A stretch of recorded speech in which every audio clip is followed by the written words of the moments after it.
Twisted on my limbs for you. 2 of them in knots and 2 of them in loops. Ribbons tied around like a noose. Wonder if I'll ever get it loose. I don't wanna bruise for you.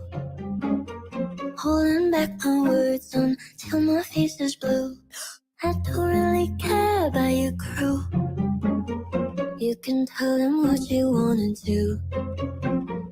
Bones are crushing, pushing me. Bodies touching, vehicles pumping, feeling nothing. Bones are crushing me. Bodies touching me.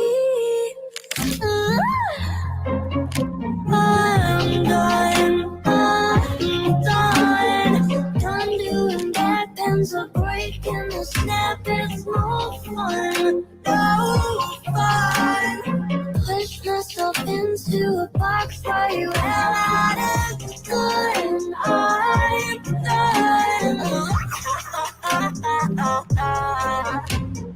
Twisting on my bones like screws. Stretching my self-worth just like you usually do. Caught you like the cold or a flu. Achoo! Praying that I'll someday be immune. Got me like a bad tattoo. Always under skin, even when it gets removed. Never get a chance to undo positions that you forced my way into. Bones are crushing me. Bodies touching, vehicles pumping, feeling nothing. Bones are crushing me. Bodies touching me. Ow! I'm done doing back bends are breaking. The snap is no fun, no fun. Push myself into a box while you hell out of gun. I'm done.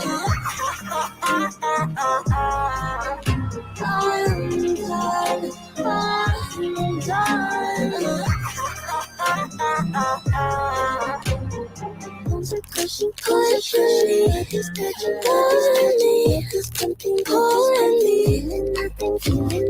Bones are crushing me. Bodies touching me. It's pumping, wow!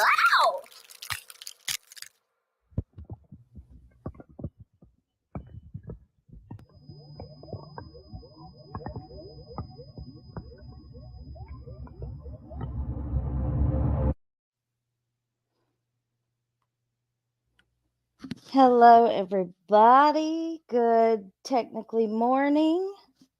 No, this drives people nuts. Some people, not everybody, but I'm going to say hello to the chat. Hey, Chrissy, how are you? Nicole Rand is in NYC, living it up. I have to be at the race site at 6 a.m. to run at 7 a.m. It's just not enough time for my morning ablutions. My Pal Vintage. Oh, you're a busy woman, Nicole. You're always doing something interesting. Teddy Bear. Life has been moving fast, and I'm trying to keep up. I was thinking the other day, I was like, what happened to that guy? I never see him anymore. Wog shouted you out the other day. He said he is waiting to panel up. What? Oh, Wog. His streams are few and far between now, but he never fails, right? Cinnamon Hot. Good to see you. Well, now it's hot. It used to just be hot. Hey, Mishi. Wild One in his house, Jetica. I'm scrolling up, people. Hey, Silnat, deep dive to the rabbit hole. I saw somebody saying they were getting their ciggy ready. They're getting a smoke and a coffee ready for the stream. Okay, who did I miss? Let's see. Sky, hello. Good morning. With your little coffee cup. LW Dragon. Well, listen as I drive back from Cincy. Is that Cincinnati? I'm a Texan, y'all. I'm a Texan. Outlandish History. Good to see you. Do you have a channel, Outlandish History? Well, I know you have a channel. I've seen you say you were going to put videos out before. Who am I missing? Somebody tell me I'm getting too far up. Still Nat Lexi. We got 2 Lexis today. Jay Thomas, I'm off today and I can finally catch this live. Love the content. Hell yeah. So what's I always think that says oxalotl. Chaotic exalto. Have you seen the? Well, I felt it. Well, it uploaded very late, and I was watching Morbids, so I watched about half of Nina's, so we could finish watching that together if you want to. Do you guys want to watch that here in a minute? I'm going to talk about Micah Miller. I'm going to keep it brief, though. I have a couple videos from TikTok I want to welcome back, Authority Check. Aqua Turtle. It connects all the dots. The chromosome disorder. Yes. And, Fancy has been talking about the chromosome disorder for like 2 months. And I did a stream on it. And I did another one where Fancy came up and we talked about the chromosome disorder. Fancy puts almost daily on her community tab on her YouTube. You know how YouTube has a community wall? Oops, I meant to take that off. For you TikTokers, if you go to someone's YouTube channel and you go to, they have the live, the videos, the shorts, and there's a community tab. Always check the community tab if you're following something. Fancy's community tab is packed full of really good information about the chromosome disorder with examples and everything. Teach my Ash. Hey, finally, it's been a while. Is everyone having a good Friday? This is the last Friday of the school year for my kids, so woohoo. I think they have 3 days next week, and then we're done for the year, which is insane to me that a year has gone by so fast. Too fast. Fancy is on fire. Look, I really have enjoyed Morbid's coverage of Gyp. I've known that dude for a long time. I'm sure people from other communities will not like that Morbid is doing something like I'm not even going to go into that. I just like to see people do different things to better themselves on their platform. Can you unblock the shit show? Not right now, but I will later. Not right now, but I will. I never knew the community tag. Have to check that out when I'm watching videos. Yes, at the top of when you go to the channel, when you click on the channel and it says videos, I think it might have shorts first. I don't know the order. Shorts, video, live, and then I think it says like playlist. And let me look. Playlist, and then there's a community tab. I post a lot of stuff. Well, not so much anymore, but always check people's community tabs. I'm telling you, you're missing out if you don't check the community tab. Cinema Shogun is great too. Yes, I love Cinema Shogun. Yes. The CB experiment. What up? ICB, long time no see. Where have you been? I'm having problems with the connection. Hope to not. Oh, yeah. I was having that issue yesterday. We had a lot of storms roll in. Nothing too scary. Most we get around here is flash flooding. So, but it did knock my my internet out until this morning. Also, Toddy One Skip is great. I know I say that almost every time I'm live, but you never know who hasn't heard it yet. Check out Toddy One Skip if you have not. Don't forget about, oh yeah, I didn't even see that, Jenica. Yes. And you put titty. Titty One Skip. Typos are great. All right, so let me just go ahead and get the Micah Miller stuff over with. So I saw this stuff. There was a guy, and I don't think he's posting anymore. But he was, and he was very much on the side of that everyone's spinning a narrative, and that Micah was mentally ill. He was obviously in contact with either JP himself or somebody very close to JP that could send him these screenshots and all of these things. And I think he took all his videos down. Luckily, I screen recorded them. Hopefully, hold on a second. Hopefully, when I screen recorded them, I had my notifications off. If not, I apologize. Let me see if this dude is still on TikTok, though. Hold on.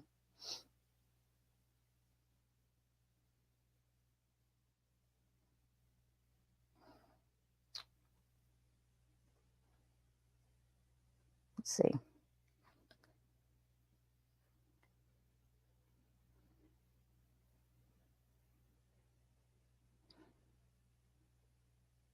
So this guy, I guess you could say, is like a guy that's really into the patriarchy and, women are setting men up. Like, I'm not saying I agree with this guy. Is it Ty? His name is Blue Eyed Devil. Hey, Mama Mac. What's up? Buttons and Gadgets. Happy Friday. Let me see if he took his Micah stuff down because I heard that he did. So far, it looks like it, too. He got doxxed. They were putting his information out. Yeah. Wait, 2 days ago.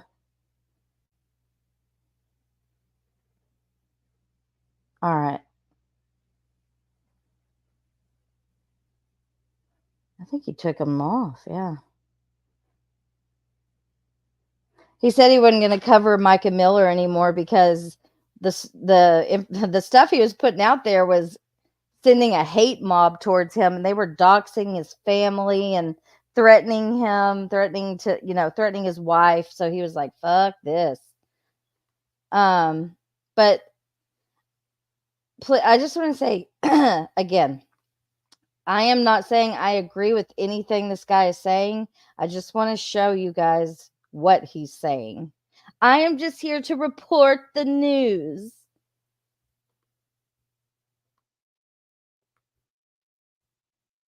All right. This is on this one, and I hope you can hear it very well.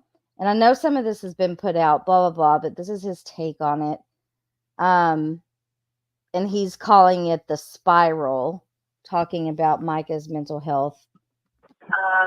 Green light, it's showtime. I'm gonna let y'all listen to one of the last voicemail messages that Micah Miller sent to JP Miller. Hey, honey. Hope I'm talking to my husband. I never should have left you.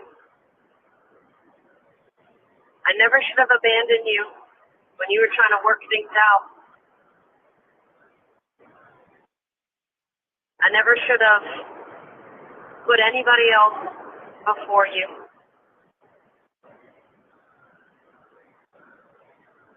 I love you.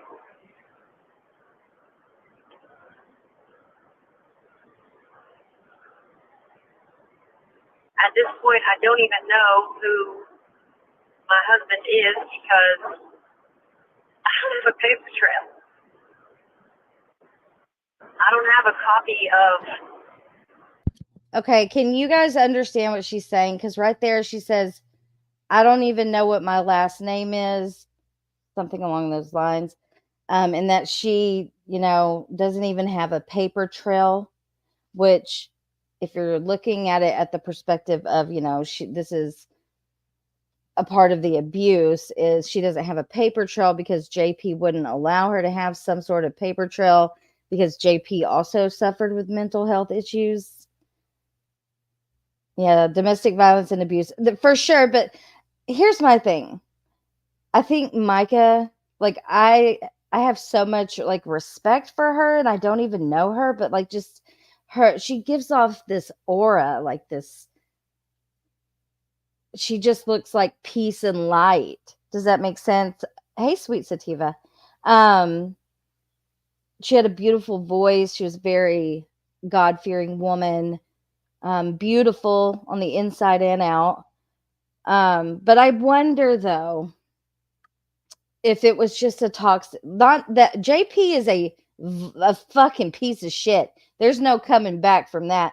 He's a piece of shit to the highest degree. But, they both probably were very toxic for each other in their own ways. Yeah.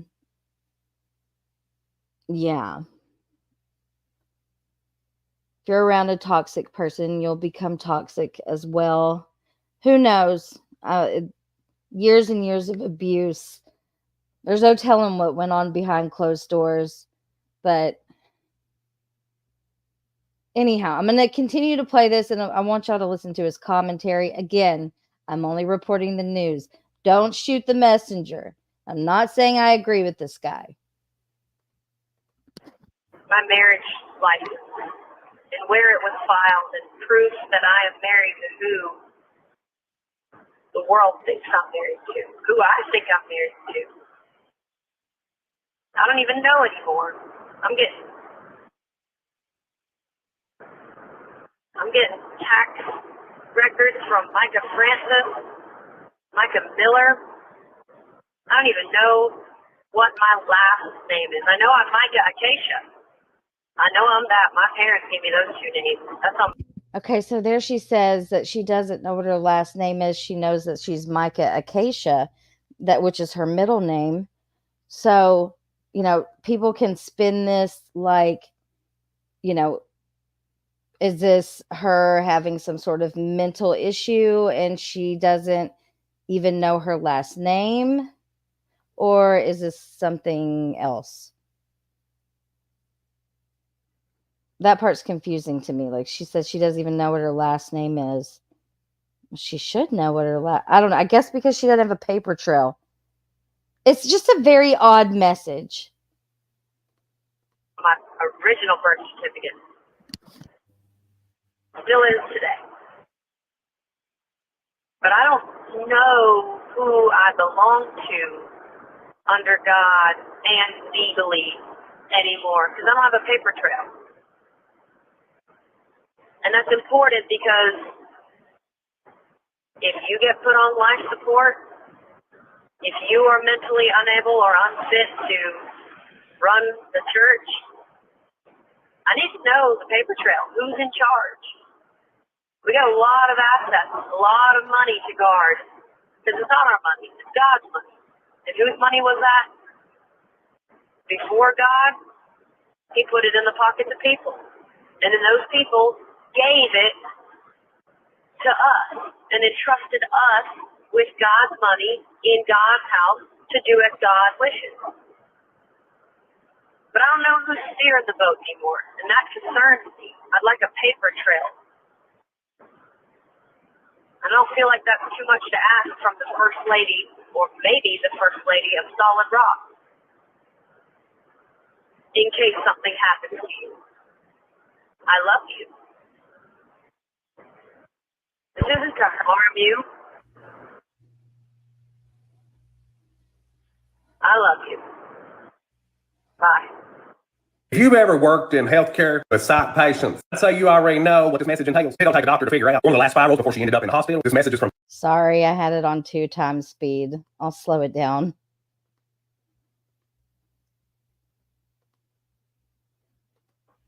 If you've ever worked in healthcare with psych patients, I'd say you already know what this message entails. It don't take a doctor to figure out one of the last spirals before she ended up in the hospital. This message is from February 6th, before she spiraled, leading to her involuntary admission I'll post a whole nother video with all. Guy recorded this really shitty, so I apologize. I didn't even know I'd need it. I figured he would leave it up. So here he's showing, where is it? Hold on. From February 6th, of course, she spiraled, leading to her. Said February. So here he's showing a document, and it says Grandstand Medical Center, admission February 7th, 2024, February 12th, discharged on February the 12th, and that the, okay. So this voicemail that Micah left was on February the 6th. Then on February the 7th, the next day, she's admitted into Grand Strand Medical Center. Involuntary admission. I'll post a whole nother video with all this stuff. Just protecting everybody's addresses and phone numbers for the moment. Her state of acute. Okay. Okay, so here's like her diagnosis: acute psychosis, status active, date of something. This is on the 9th. And it says bipolar disorder, current episode, manic without psychotic features, severe. Psychosis, her spiral, and her manic disorders. Think what you want to about it. Follow me in the next one, where we're going to take a deep. All right, let me get the next one.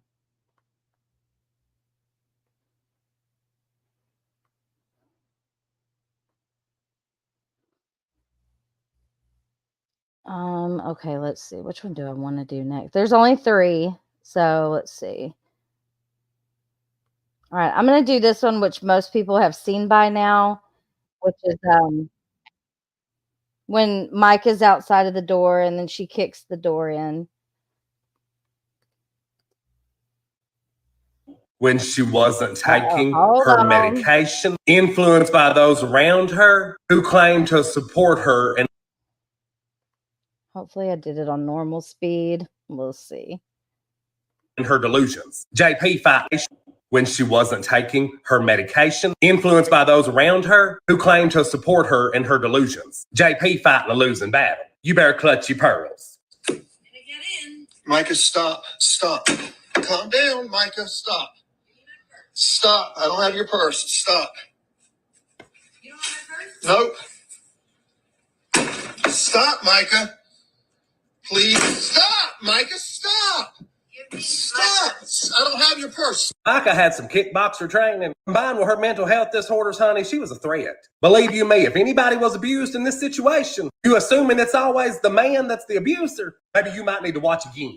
There's more to this story than you all can ever comprehend. There's more sides to it than you can ever comprehend. I'm gonna need y'all to get out your feelings. I could tell you a whole lot more. Like the time she had a delusion and broke his nose, or the time that she had a delusion and poisoned him with CBD. But I guess to hear y'all tell it, he probably made her do all that. Maybe, just maybe, he was doing the best he could do with somebody who was a fucking...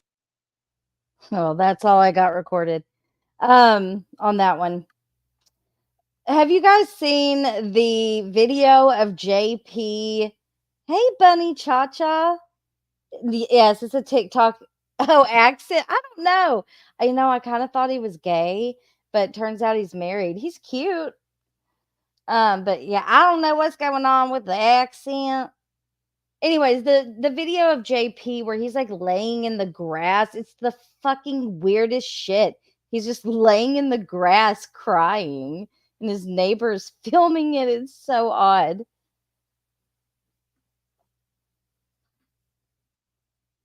He was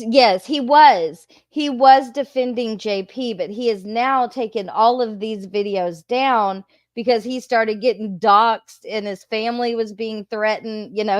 He didn't want to die on that hill. But all of his content, I noticed, is very like misogynistic. He's very weary of women. He is married, though. Oh, yes, I saw that video. That one of him in the grass. So, I mean, who is he to call someone else like psychotic when we've seen you laying in the grass? I don't even know what was happening in that video. It was so fucking weird. We may need to play that one too. Did he get his period? Red pill, is that what? Okay, I'm always like, what is the red pill? What is the blue pill? Now I know there's a black pill. Apparently there's a gray pill. There's all kinds of these pills out here. Is it like the manosphere? Like those type of guys? He'd probably be in the manosphere. Play it. Which one? Let me play this next one, and then we'll play the one of JP rolling around in the grass. Like a weirdo. So this one was interesting. Okay. This is the most interesting one to me that he made.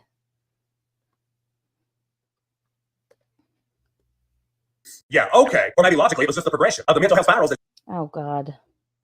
Excuse the 2x speed. I can't really help it. She experienced. You think she went straight to kicking in dollars? No, baby. She be talking about demons and shit. You see religion and mental health disorders ain't really gonna get away. It's like fire and gasoline. And these videos got recorded for the doctor, trying to figure out what was going on with this woman. That's too fast. Sorry. I watch a lot of things on 2x speed. Let me try it again. Spirals that she experienced. You think she went straight to kicking in dollars? No, baby. She be talking about demons and shit. You see religion and mental health disorders ain't really gonna get away. It's like fire and gasoline. And these videos got recorded for the doctor, trying to figure out what was going on with this woman. Exhibit A. She had 7 demons.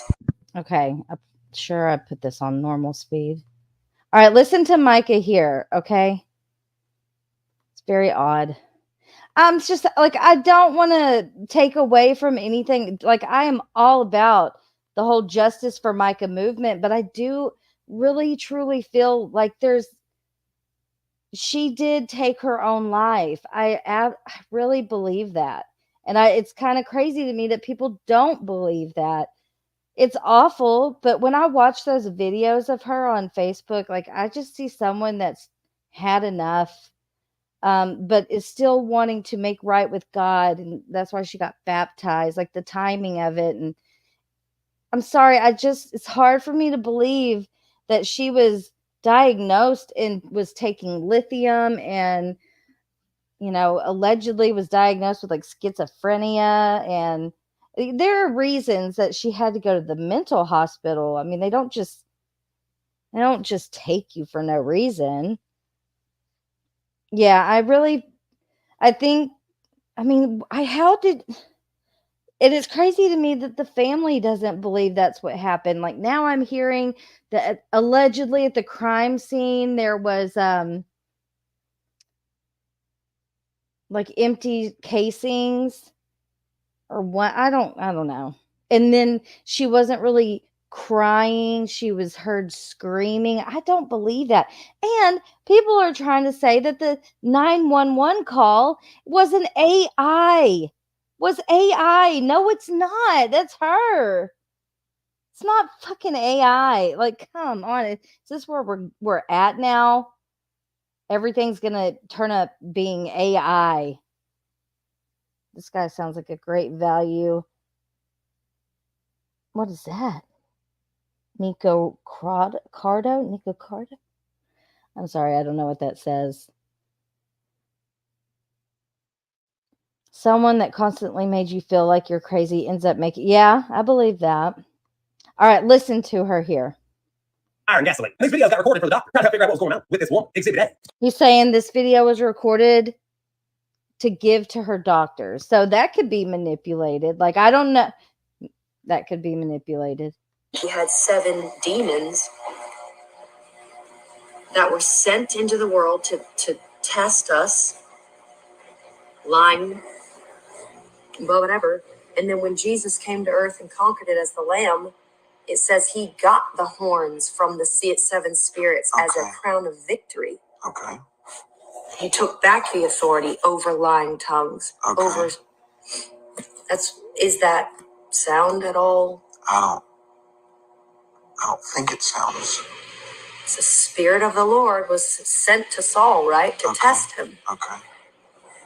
I don't know that exactly. I'll take your word for it. Didn't you say that to know if it's a test or an attack, there's something to gain? Not exactly. Saul would have gained what David ultimately gained. The greatest king of Israel, man after God's own heart. history would have remembered his name, which a name is on our mug. The M says in Proverbs, a good name is worth more than. Okay. That was Saul's destiny, right? Just like Elisha's servant, Okay. that deceived, he was supposed to get the double anointing. Okay. And God sent the spirit of lying to test him, Okay. because the spirit of lying is got still in submission to God, who has authority, right? And they still have to do what God says. What you're saying doesn't make sense to me, but I'm sure it does to you. It's just a lot. My brain's fried from today. Okay? I think you're humble. Can I watch TV now? Thank you for hearing me. You're welcome. That seems like a real fucking. And then at the end, she says, "Thank you for hearing me." Like I don't know. That made me sad when she said, "Thank you for hearing me." Yeah, none of what she said made any sense to me. I don't know the context of what started that conversation. I wish I would have recorded more, but that's all I got of that guy's channel. I really didn't think he was going to take his stuff down. Let's watch that video of JP rolling around in the grass. Let me get it. Her parents believe possibly AI. I guess they would know better than us. I get it. I received a phone call with my son's voice being held captive. Of course, it was a what? Cinnamon hot? Who did that to you? That's awful. It was a reference to the movie The Matrix. This whole conversation, my pal Sal, I'm gonna call you Sal. My Sal. Sal, is that what you're saying? Is the context? Or oh wait, you're talking about the red pill. I think you're talking about the red pill. I'll wait for the facts and evidence. I really don't like her husband's response and reactions to her. Yeah. I hear the FBI is involved now. Okay, got you, Mishi. Yeah, red pill. I was like, okay, well, maybe that would make sense if they were watching The Matrix and she has this like epiphany of whatever it is that she was talking about. Yeah, I know it's a bunch of Bible stuff. But he recorded that and gave that kind of stuff to the doctors to make her look like she's crazy. Oh yeah, the video. All right, let's see. JP Miller.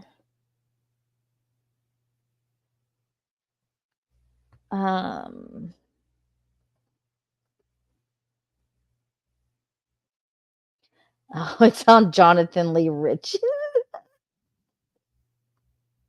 Do you guys know Jonathan Lee Riches? Have you met him yet? He's got his jazz hands. Jazz hands. Hey guys. Hi. Good evening, everyone. Good evening. JLR Investigates. Come on in. We are covering the Micah Miller case and got some new information about.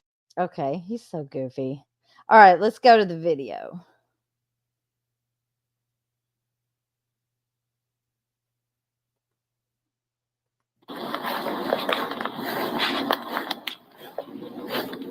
JP, There's got to be a better version than this. you all right, man? Hold on. There's no. I don't know why. Why does Jonathan Lee Riches like hold his phone up to the screen? He should know how to use StreamYard by now. All right, let me try to find a better version of that. Hold on.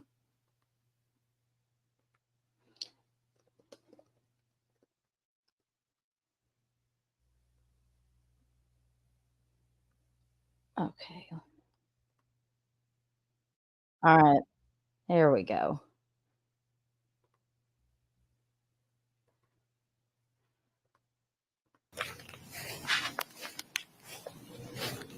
JP,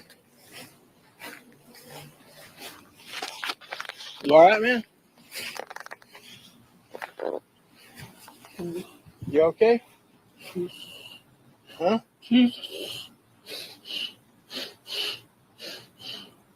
You okay? What's the matter? Huh? What's the matter?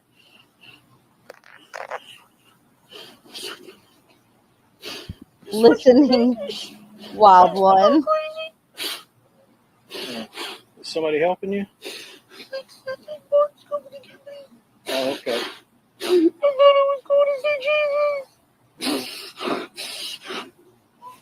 What is Okay. happening? But you got Mark coming? Somebody called him. Okay. So, There's he is says your that medication? there's ants biting him everywhere. Like, is he on PCP? Like, I don't know. Is it? I just remember that scene in Friday where the dude, he smokes PCP and he ends up in the chicken coop and he's like twitching and shit in the chicken coop. What's going on here? Yeah, curled up in the fetal position, Nicole. Something they gave you? Yeah. You want me to make sure Mark's coming?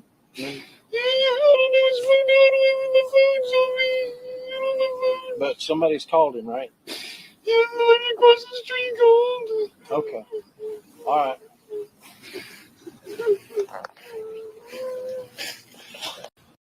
Oh, ginger logs. You should look into the Micah Miller stuff. It's a it's a big rabbit hole that we've only began to tip our little toesies in. He is listening to the only grass station. Yeah, I don't know I would love to know the explanation behind this. What is happening? A little bit, Texas girl. We're just going to dabble today. We're just dabbling a little bit.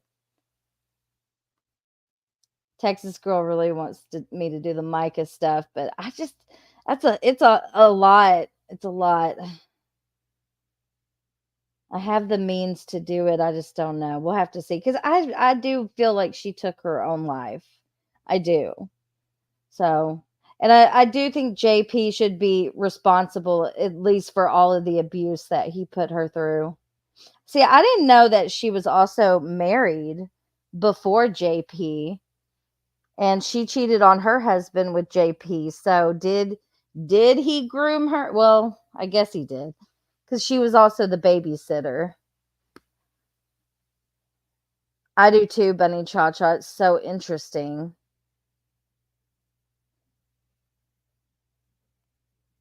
You're changing your mind on which part.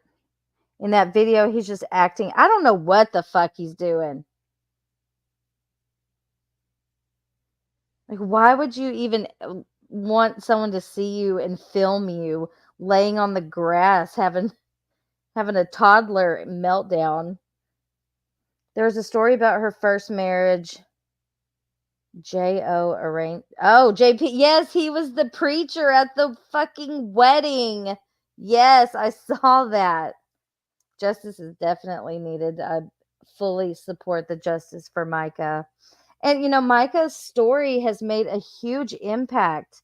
And she, in her death, has made a huge difference. And I think she will continue. I hope they make like a Micah's Law. I don't know what that law would be, but I think they should push for some sort of law. I don't know. Because she has done a lot for people who have spousal abuse, all the abuse that she says she endured, spiritual abuse, things like that. Someone was mean to him on TikTok and he's having a meltdown. Do you know he was the one? Yes.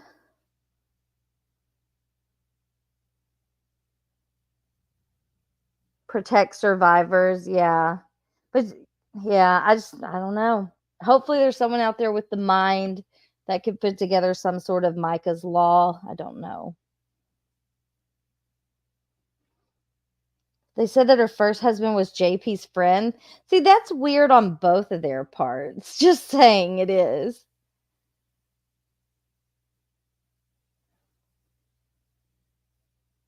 I agree, Cinnamon Hot. This feels like a performance. Really? What a pathetic way to, I don't know, get attention. Hey, JP.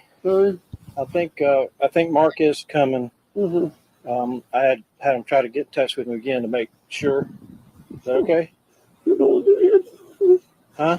Ants fight me. There's ants all over me. He was like, there's ants on you? There's no ants on you, though. It's just, maybe that's how you feel, but there's none on you. There's none on the grass.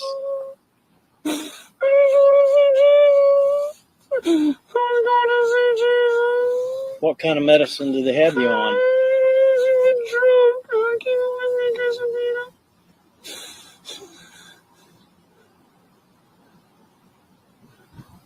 All right, well, somebody's going to come, okay?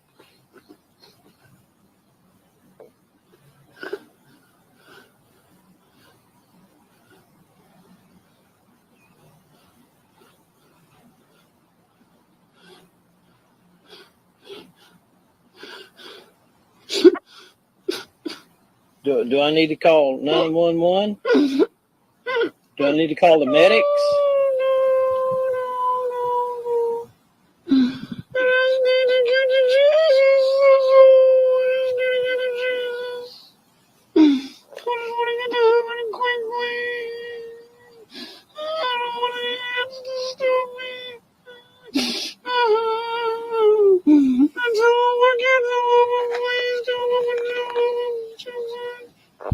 Oh, really? I bet he did.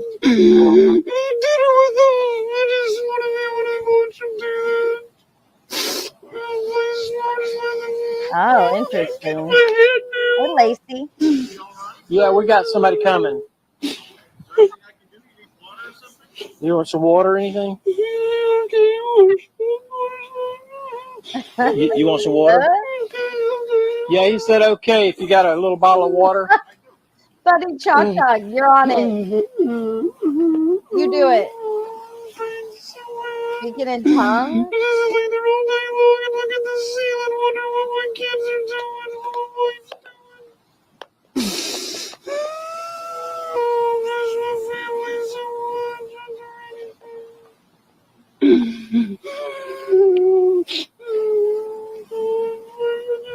Sweet Sativa.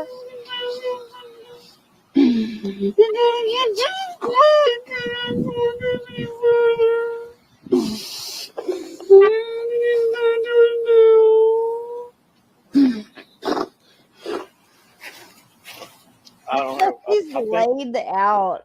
Or something he said. He said like ants was crawling on him and stuff. So I got some more coming. Okay. I think it's a neighbor or a friend. I'm going to press Somebody the street back said. over here. Oh, okay. So.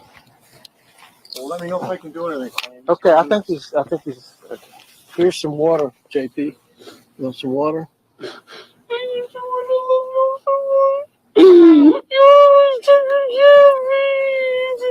Okay. You want to try to sit up? You want to try to sit up, or you want to put it to your mouth, or what? I'll be out in a few minutes if you need anything else. Okay.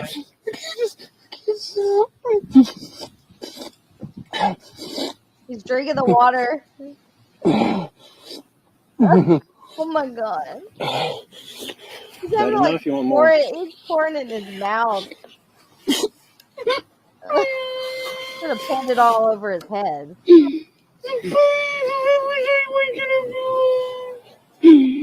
can't stop making any noises in the morning when I wake up.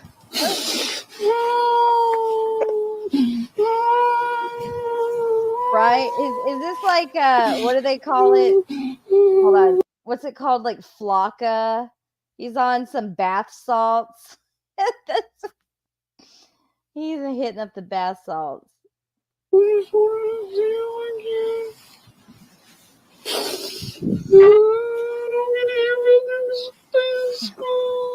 If Mark If anyone is just now coming in, this is J.P. Miller, Micah Miller's husband, the preacher, having some sort of episode on the grass.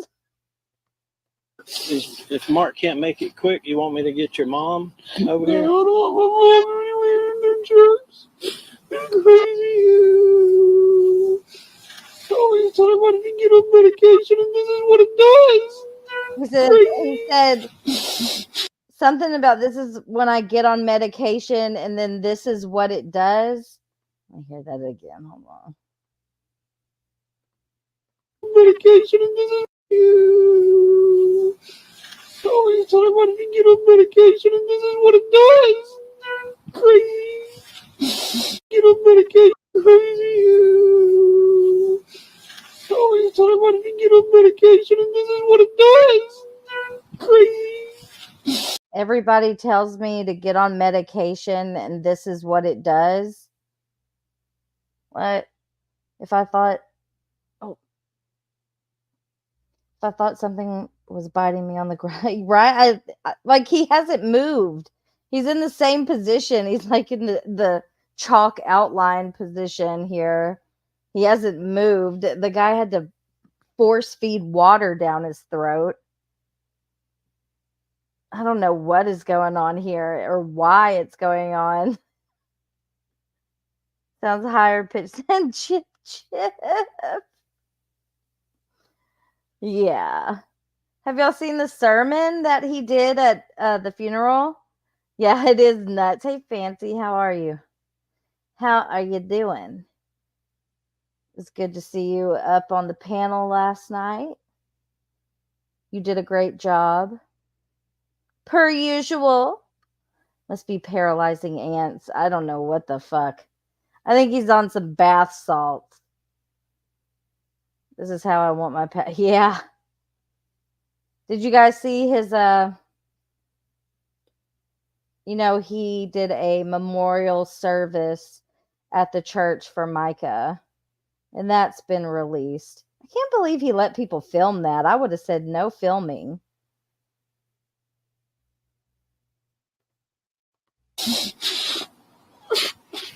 Yeah, chalk outline. Look, it really is. I feel like I hit some eyes. Open up eyes.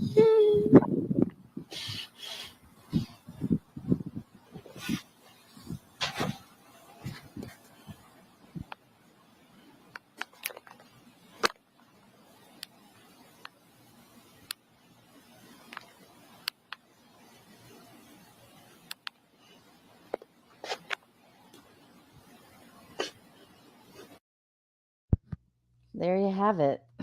There you go. J.P. Miller in all his glory. Yeah, it's very embarrassing. Have you seen the sermon? Like, do y'all want me to play that? The memorial service? He wants the attention, and he did both a memorial and a funeral. Both are bizarre. He did a funeral too? Huh. They had a funeral. What? I'm talking about the one where he talks about he tried to raise her from the dead. Okay, Lacey, hold on. J.P. Miller.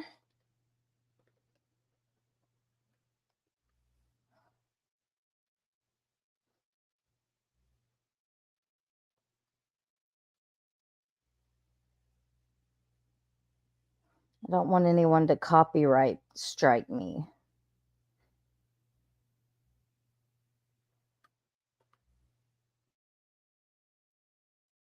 All right, I'm going to fast forward to the part where he starts. Oh, I'm not even sharing my screen.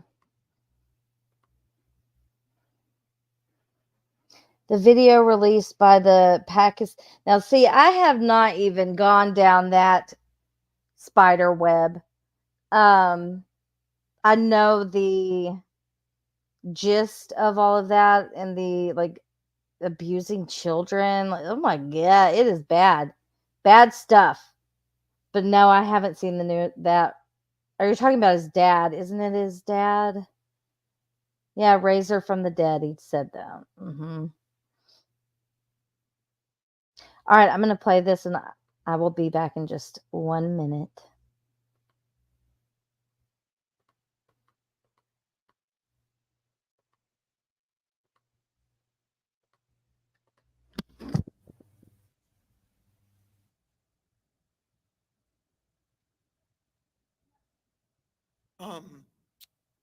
You know, I've been speaking for many years, and for the first time, I don't really know exactly, you know, how to open or how to close or any of that.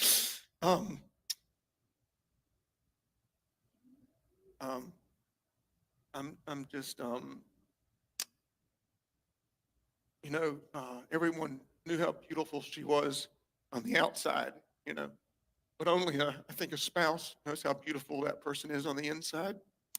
So I want to take a few minutes to just kind of tell some stories and just share some things about Micah that may, I don't know, shock you or help you get to know the more intimate side of her.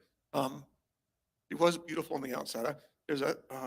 She had won so many beauty pageants, you know, all when she was young, and I have one of her trophies here where she won Saucus the Idol. Let me tell you, just to talk about how pretty she was on the outside. When she went to one school, she won the, you know, Miss whatever the school was, beauty pageant. And then her family moved and she went to another school and she won the Miss Beauty pageant for that school too. So it was the first time in that county's history that someone won, you know, both the pageants. But it really hadn't hit me. You know, I've gotten to spend, as Christians, of course, we know she's not here and in heaven, and she's, you know, worshiping and enjoying, and probably hadn't even had time to look down here yet. But I got to lay next to her body and spend time with her body about 4 times this week, and each time it still didn't hit me. As she said, raise her from the dead. She was cremated. Well, her body sat there for like a week. She wasn't cremated for like a little over a week. Maybe I'm wrong, but I know it was at least close to a week. I thought she was going to wake up. You know, I even tried to raise her from the dead one time this week, and that morning, actually, I went to the mall later. She had bought me this dog tag, and the chain broke, so I went to the mall to get it fixed. And I saw a female about 20, 30 feet in front of me, and she was wearing one of Micah's dresses. And she had the same tattoo Micah has on her arm and the exact same hair. And out of just instinct, I screamed, "Micah!" And the girl turned around, and it was one of her sisters. I thought I raised her from the dead. She's alive, you know. But See, you hear that? And that's a true story. Nancy Grace did an interview with the sister. I haven't finished it, but it was a pretty good interview so far. And she asked her, you know, did that really happen in the mall where he screamed out Micah? And she said, yes, that absolutely happened. So he was going to raise her from the dead. It's just strange. But some religions are strange. can't wait to see her again one day.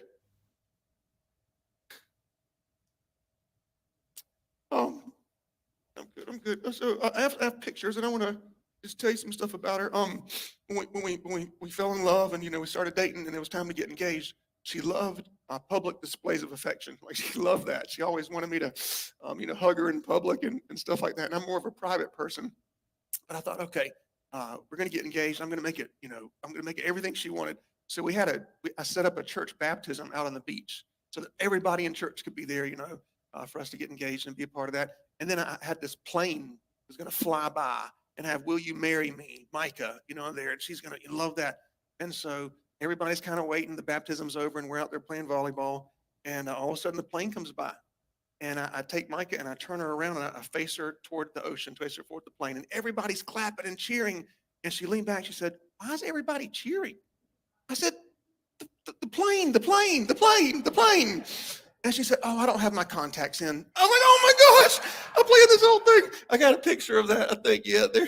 And her exact words were, she said, she turned around, there's the plane up there. She couldn't see it till we took a picture later. Her exact words, I'll never forget, she said, well, yes, anyways, yes. And she had a hoarse voice that day from singing. And but she was always excited about stuff, always so excited. I'm sorry if I'm just rambling, but I'll do my best. She loves solid rock. She Hey, served Purple this place Rain. for over a decade. Good to see you, The time of girl. Reverend Randall, I think is there a picture of her and Reverend Randall somewhere there? And Reverend Randall never gets his picture taken. So when she got this, she was so excited. She sent it to me. Said, "I got Reverend Randall's picture," and we had it blown up, and it's down here. She loved that. She was the worship leader, and she was bold and confident and anointed and passionate. And the very first time I worked with her on that, I said, "Okay, I'd like you to try to lead a song, and I'll help you." And I told her what I wanted her to do. About 3 minutes later, she's like, "No, you're doing it wrong. I'm going to tell you how we're going to do it." And she said, "You missed this note. You need to fix this." She did. I thought, "Oh, my goodness." And she was the graphic designer. I think it's a picture of some of the stuff she designed. Yep. She designed every logo we got, every book, everything we ever did. And she loved doing this stuff. And she would do it with such integrity to the T. Like, I would say, "Okay, it's good. We're done." She said, "Nope, it can be better." I said, "No, it can't be any better." And she'd fix the slightest, smallest thing and spend 6, 8, 10 hours doing that. She was in charge of women's ministry, youth ministry. She loved that. She was the go-to person around here if anything was kind of messed up or needed to be fixed or needed to be created. That was the thing she did. We spent almost every night just talking and chilling out. We didn't watch much TV. She would make me turn my cell phone off, and so I turned the cell phone off, and we would talk for hours and hours about. Well, let me rephrase it. She would talk for hours and hours and hours. And sometimes I would kind of not listen. I thought, "Oh no, is she going to ask me a question?" I'd get back in my mind to what we're talking about. And she would change subjects. She'd go from one thing to the next. And she had the idea that to buy a blow-up mattress and put it in the back of the truck. And so we would do that. And she would make us hot chocolate in these in the coffee mug things that don't get cold. And we'd go park somewhere around here where there was no lights or no houses, and just lay there and look at the stars and talk for hours. We probably did that hundreds of times over the past several years. We'd laugh a lot in the house. Our house was very loud. It was very loud, with kids and that such. Whatever room Micah was in, you could hear her in the whole house. She'd start singing about something or come up with an idea, and everybody could hear. And one night we were going to bed. It was like midnight. And normally she falls asleep first, but I fell asleep first this night. And I don't know why I started talking in my sleep.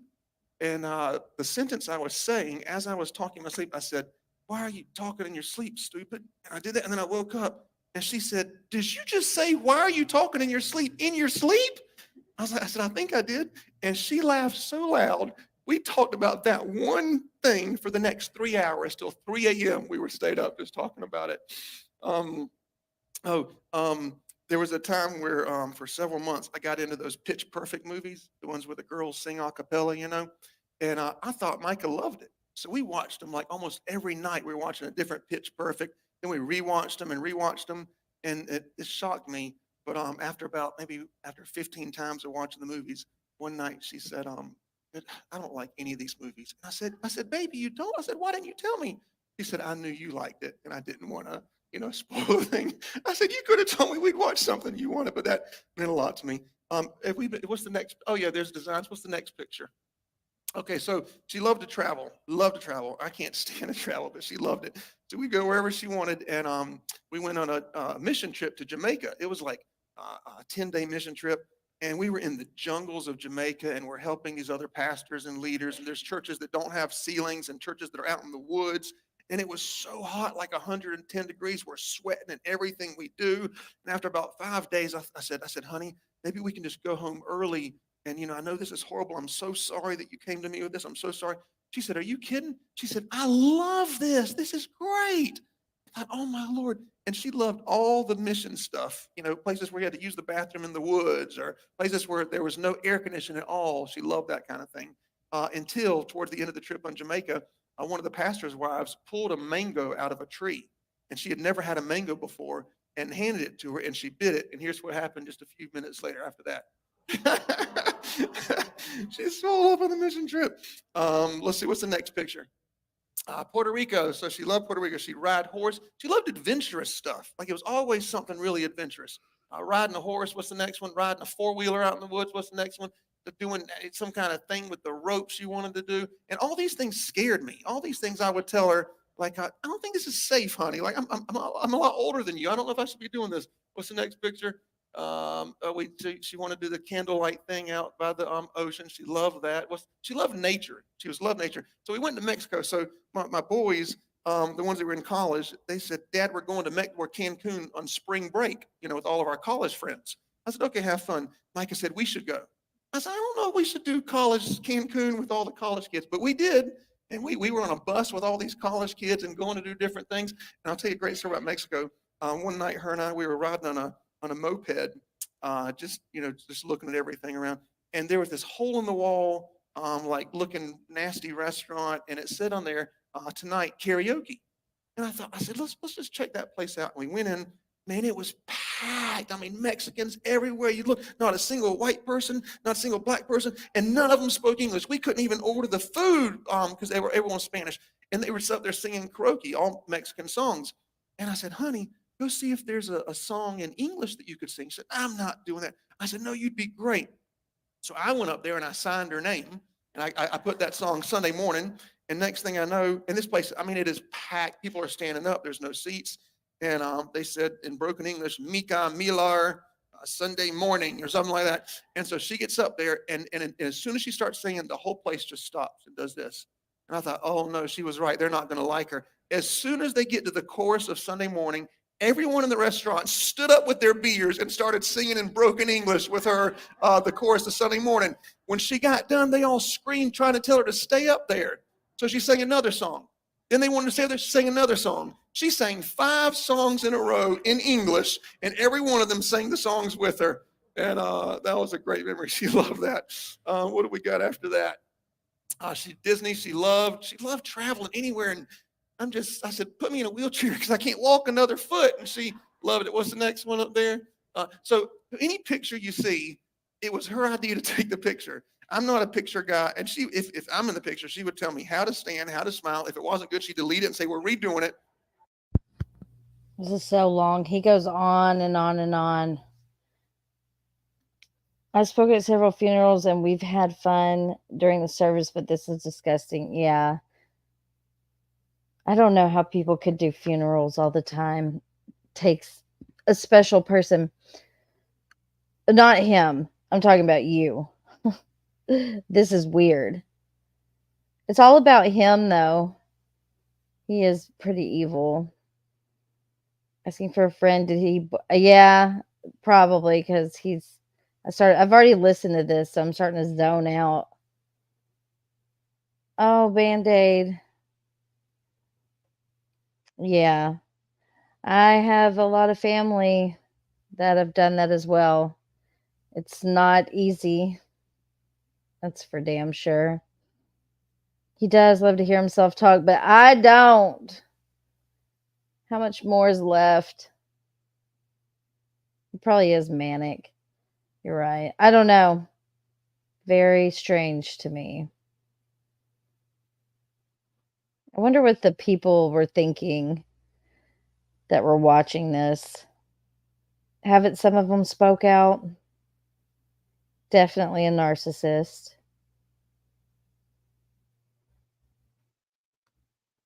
She'd get tourists to take our picture, and I say, okay, thank you. She said, oh, no, this isn't good. Give it back to them. And they do it again, But she told me she was so creative. Everything she did was so creative. What's the next picture?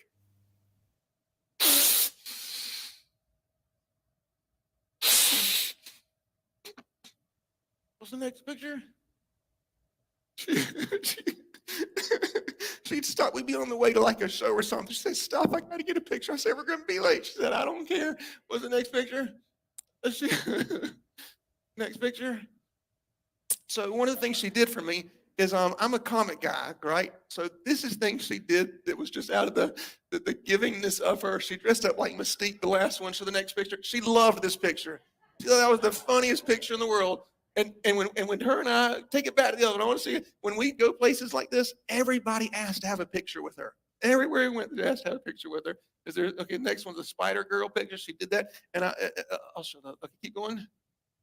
Wonder Woman, that was her favorite. Everybody knew her as Wonder Woman. Oh my goodness. Okay, what's That's next to that? scary, Patty. Bermuda. She loved Bermuda. That was a picture of that. Next. Oh, so okay, so Micah loved doing dangerous things as well. So she loved skydiving, and she would beg me to do these things with her, and I said, I'll never. I have children. I can't do this kind of stuff. You know what if something happens to me? And so I said, I'll do indoor skydiving, right? So we took the boys, and we didn't. But even I decided not even to do that either. I said, I'm gonna stay on the ground. But we did that many times. So this is the day she decided to jump out of a plane for the first time. She did it several times, but this first time, my stomach was in knots. I was in the bathroom. I'm texting her, please don't do it. I don't think you should jump out of the plane. This is not something that humans should do. I don't either. Here Is she there is, how anything? excited she is. I'm about to I jump out don't of a think that plane. there's anything This else. landmark along the way. Oh. See you on the playground. Tell you how I character is She-Hulk. And so for the past few years, she would go, saying, and then I'm so sorry that I'm nervous. I'm so sorry. It hasn't really still hit me yet. She would write poetry. And I thought, what kind of woman, writes poetry? And she just write poetry. And Oh so my God. I want to read one of the more recent poems she wrote. What kind of woman writes poetry? What She the was so fuck? creative. She had a note field on her phone with just tons and tons of poems that she'd write for the family. And this one, she said,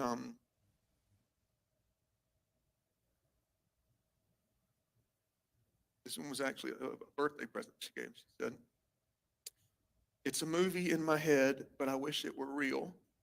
I see you on the playground, tell you how I feel. Give me a tiny flower that you picked days ago and say I was scared, but now I know. We grow up slow, but the days go by fast. This crush we have still seems to last. Our friends would poke fun. They'd say she's not the one. You should try some other guys. Maybe your feeling will change in time. But we stick together, hoping this could be forever. Passing notes in school just isn't enough, and keeping our hands off each other is tough. Kissing all night under the stars. We have a secret place we like to call ours. A house made of sheets and rope and stick, but to us it feels more lasting than brick. Now it's college time, but we both know that's dumb. Why go our separate ways when we're having so much fun? Excuse me, I can't see. Driving until there's no more road, singing Garth Brooks and Billy Joel. So we do what we do best, drive, sing, and play. We see every famous landmark along the way. I look up in the sky, so happy with my life, and a plane flies by. Micah, will you be my wife? A moment of destiny I couldn't have planned better, that I got to marry my crush forever.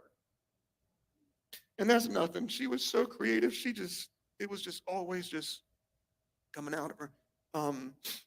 The Africa school, she always had different ideas. She'd come home with a different idea every other day. I want to create a water bottle. I was taught her if it was a real thing that she actually wanted to do. Oh, there's the picture of the family. Yeah. Thank you, oh God, we ask it in your. If I don't. Imagine being married to that. It was like that in our house all the time. Y'all stand to your feet, and Pastor Randall's going to close in prayer. We'll play a song as we exit. And if you would like to, if any of you, close to Micah would like to gather in the fellowship hall, there'll be food and refreshments for you. Thank you. And if any of you want any of these pictures, feel free.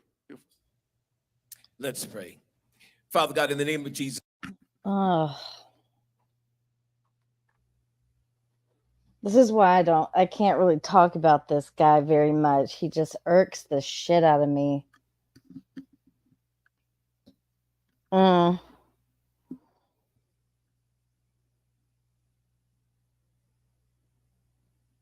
Guess we'll see what happens. It's only getting started, in my opinion. I'm still confused on this cremation thing, though, because it's been proven that the parents and everything signed off on the cremation. They saw her body. And aren't they saying that she was bruised up or something? I don't know. But you want to know who's milking the fuck out of this case? Freaking Big Shug. Old Natasha. Sorry, not a fan. Not a fan of Natasha Cooper. But yeah, she's over on TikTok siphoning and tragedy pimping off of this case. Makes me sick.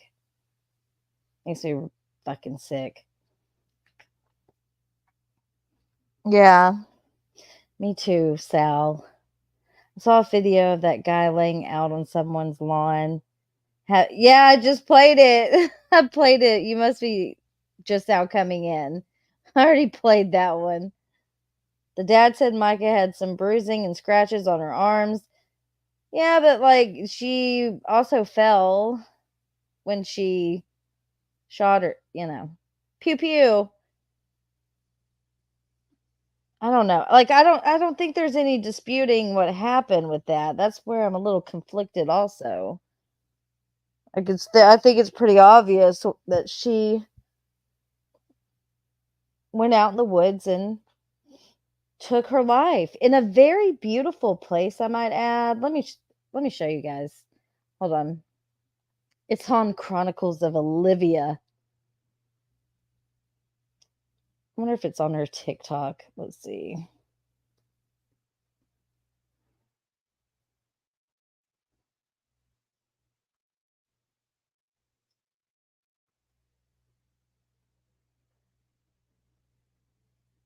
Let's see. Here it is.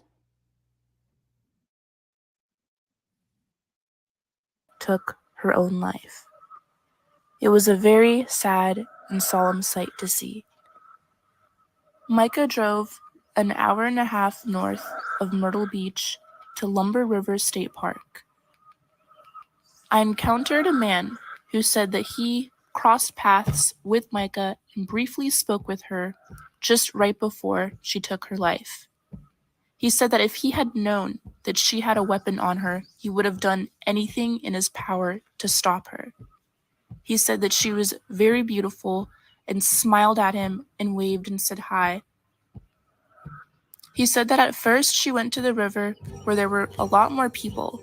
It was crowded there, and then she went in the opposite direction down this path.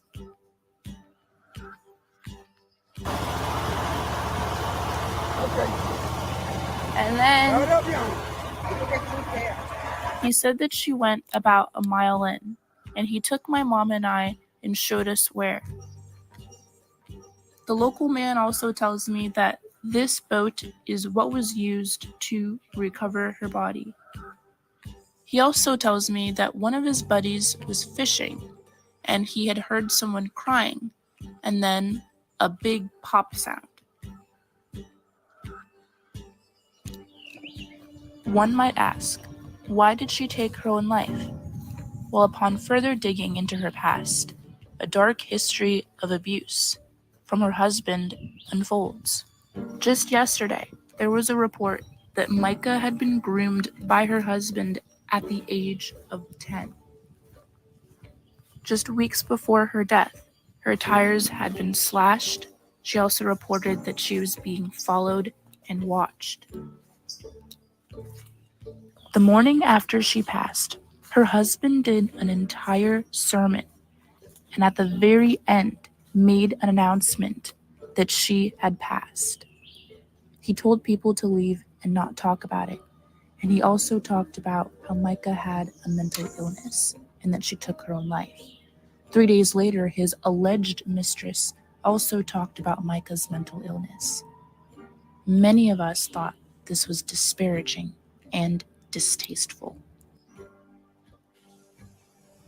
I can't stop thinking about her final moments here and what was going through her mind and the feeling of pain and helplessness that she must have felt.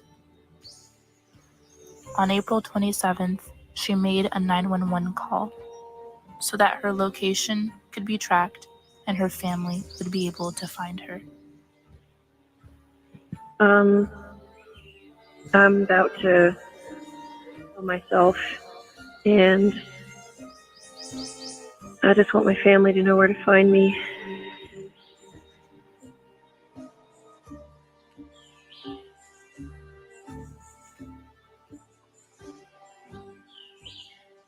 And now, for a moment of silence.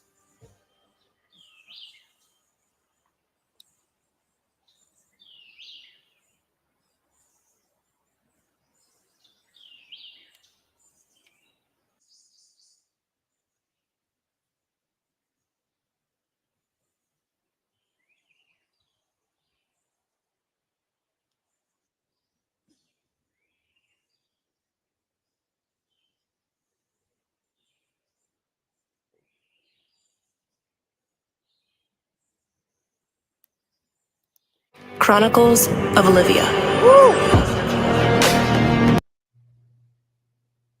I thought that was a really good video. Kudos, Olivia. Kudos. It does go from bad to worse. Yep. It's some heavy stuff. Very heavy. So, anyhow, we're going to... Anything else we want to say about that before I move on? She did do a great job. It's very heartbreaking, yes. Tis is. I'm shocked she didn't just... Hold on. I'm shocked she didn't just park at Chop Shop or hospital and do it instead of public. To me, what a beautiful place. That, to me, it makes perfect sense. You know? I think she was in a beautiful state park. The sun was shining through the trees. The birds were chirping. Like, what a perfect place. You know what I'm saying? And she made sure people knew where she was. She sounded calm, and the area looked so... Yes, I think she was at peace with it. I mean, they did say they heard her crying. I'm sure it was... I don't know. It's just so hard. It's...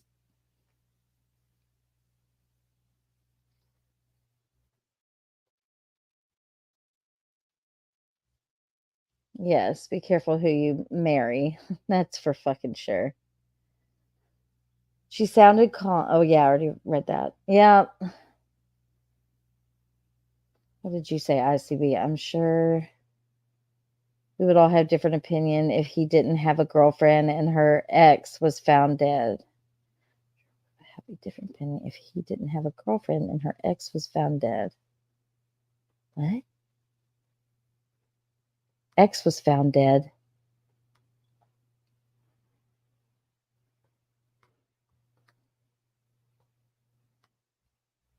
You see what I'm saying, though? I think JP was really wild. I just don't. I think he drove her to it. And I think she put everything in place to where when she took her own life, she was going to give him the ultimate fuck you. She had all the paperwork. I mean, we're going to see all that. She had journals. She documented everything. Must suck to be him, am I right? I'm just saying. The girlfriend husband was in a wheelchair. Oh, that guy. Yeah. Yeah, that guy. That is so weird. I'm sorry. I just don't think he killed her. I don't. I think he did everything to kill her on the inside. It is very heartbreaking still, Nat. Like watching those videos on her Facebook, leading up to this pretty much. Like it's sad to me. Like people are like, she was just beginning her new life. She was ready to move on. I don't think so. I think she was ready to move on in this way. I think she was preparing herself and preparing the world and leaving a footprint behind. And she put out positivity. Her videos are great. She put a message out there. She's shining still a huge light on domestic violence and abuse and all of the things. And this guy, his life will not be the same. JP. I'm talking about JP. They do say it was a private employee. And I know like I said, I've had family members that have chosen to do that. And, you know, a lot of people, when they're going to do that, they don't tell anybody. They'll start giving their things away, just isolating themselves, if you will, to a degree. And, you know, Micah says in her videos that she's keeping her circle very small. So, yeah, that's what I think. Perfect. Yeah, they were saying goodbye.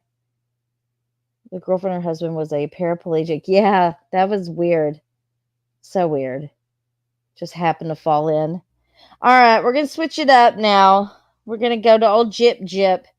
So, did y'all see her get ready with me videos? Or, look, Gyp is jealous of Mia. That's what I think. I think Gypsy, and she said it on one of her things, that she is jealous of Mia, her sister. Oh, Nina's live. What is she talking about? Oh, she's on vacation.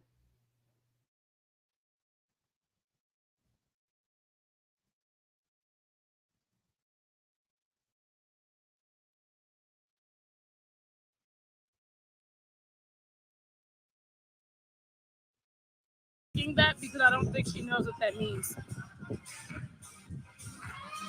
No. Chucky blocked me again. Oh, she got blocked again. No, I'm at a resort in Mexico. She's in Mexico. She did, but she blocked me again. That girl is erratic.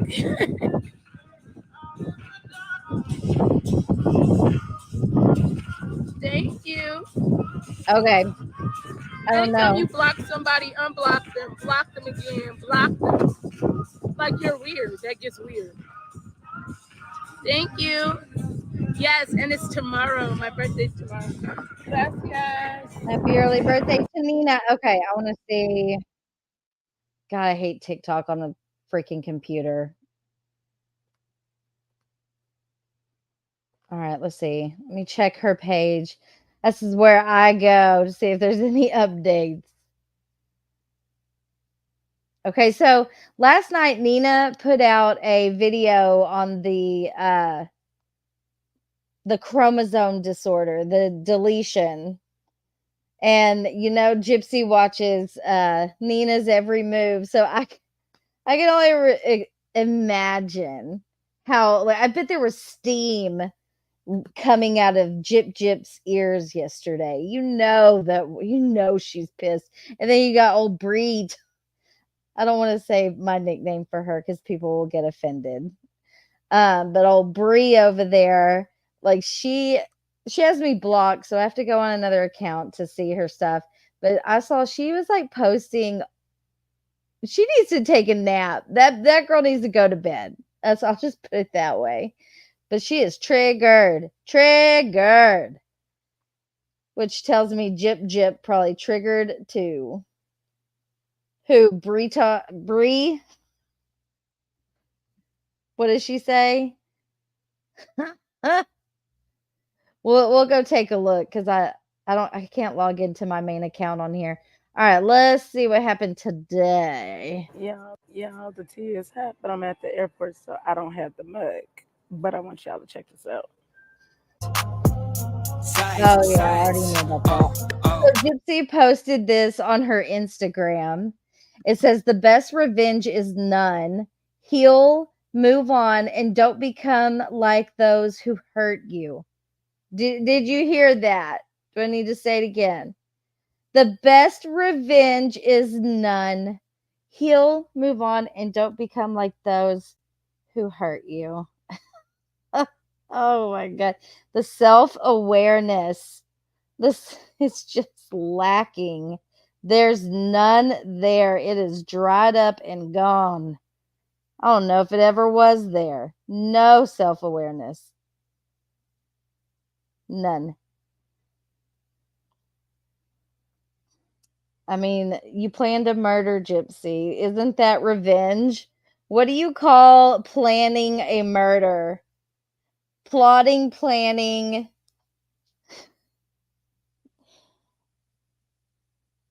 Doing everything you did to make sure your mother was murdered. But, you know, the best revenge is none, right? uh.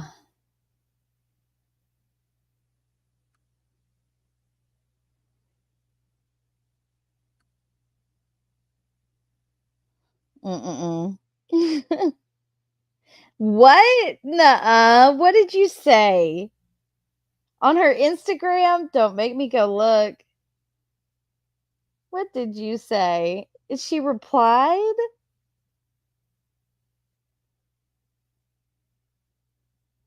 Oh my God, is this... Hold on. I found it, Nicole. I found it. Are you Nicole Endures? Oh, but that's okay to say. Okay, so Nicole said, well, you did mass report comments claiming they were death threats. Then you deleted the post altogether. If you call that moving ahead, okay. And Jip says, so I should let people get away with violating basic social media standards? Absolutely not. There are guidelines in place for a reason. If I get a message that tells me that they want to harm me, yes, I will mass report every single one of those messages. Oh, let me screenshot that. Good job, Nicole. Oh shit, you better reply back, Nicole. What are you going to say? Nobody is putting her... Oh, the nerve. If I get a message that tells me that they want to harm me, well, yeah, but who's doing that? You're that's not what we're talking about, Gypsy. We're not talking about death threats. We're talking about how you're flagging anyone that has an opinion that doesn't fit your narrative. That's what we're talking about.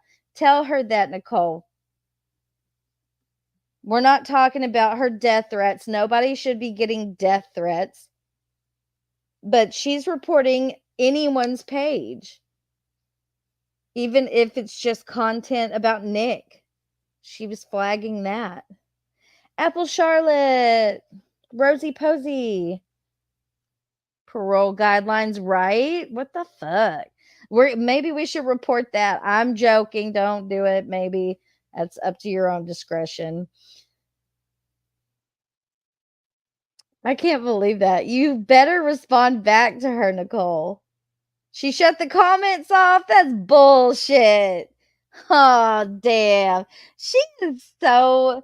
This girl, this woman, she can't handle the clapback. But she wants to act big, bad, and bougie. We're about to watch her get ready with me's, y'all. Girly pop. Hey friends, I don't know if you guys know, but I posted a video on YT yesterday explaining exactly what was going on with this whole situation. And I really kind of was able to prove how... Oh, we got to look this at was all a Bree's sham. neck. I would love for you guys to all check out the YouTube.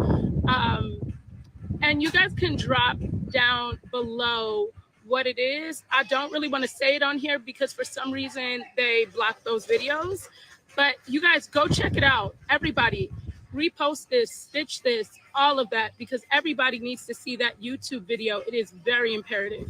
Hey, Brie. Hola from Cancun. Where do you come? Okay. Who needs a backstory? If you need a backstory, just let me know. But I am cracking the fuck up. Brie, girl, let me ask you, are you willing to die on this hill with Gypsy? I'm pretty sure you are. I'm pretty sure you're just as bad as Nick, where you might even do extreme things just in the name of Gypsy Rose Blanchard. She used a burner to DM Kate, accusing her of attacking a victim and harming her mental health. Who did? Gypsy or Brie? Brie-tard.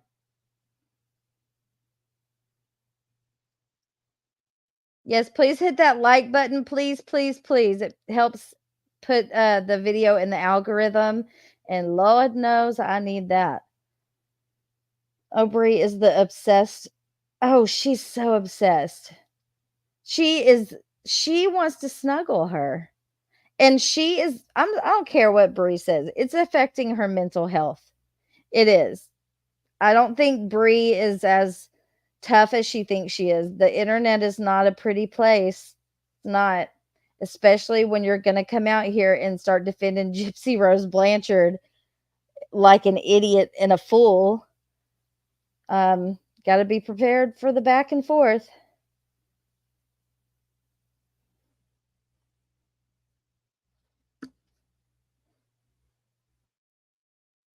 What should be reported? Impersonating another person. Wait, who? I'm sorry. Who was it? I was going to say exactly that. Show us proof of death threats. Hell yeah. I can't believe she turned the comments off. Who used... I need to quit reading chat through StreamYard. Just so you guys know, if I miss your comments, StreamYard only... I don't know. I think it acts like it's on top chat. So let me get my phone to read comments a little better. Gypsy. Okay. Oh, Brie is the one. Okay. So Gypsy used a burn. You know, Gypsy is creeping around the streets under some sort of alt account, sock account, burner account, whatever you want to call it account. You know it. She did it on Facebook years ago. Gypsy be trolling everybody. I guarantee it. The account had 0 followers and was only following Nina. Oh, what was the name of it? Wait, unless the person using a burner.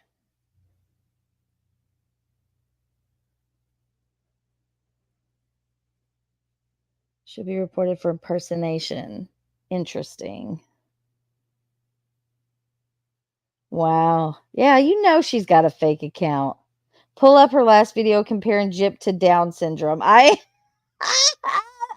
saw that. I'm like, we're gonna pull it up, Em. Let's finish this one. Called for me, so I definitely decided to arrive. I heard that you tried to discredit my video, but what I think is ironic about it is actually, let's check it out. Aside from like the grandma stuff. Okay, so let's break this down real quick. I'm sorry. I'm sorry, but I can't help but laugh. It's great. So, okay, what Nina has pulled up in the background here. Hold on. We're going to have to take it back. We're going to have to just play the fucking video. Hold on. I'm pretty sure it's still on Nina's. So we're sorry. We're just going to ADD this stream. Where's that one about with the screenshot? Where is it?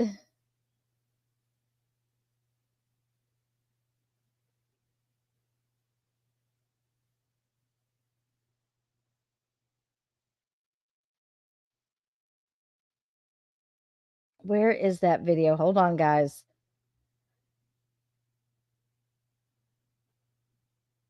It might not be up. I don't know. When did that happen? It was like a day or 2 days ago.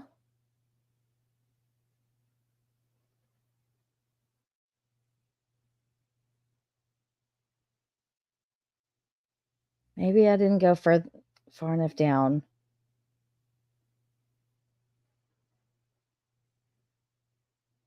Mother's Day.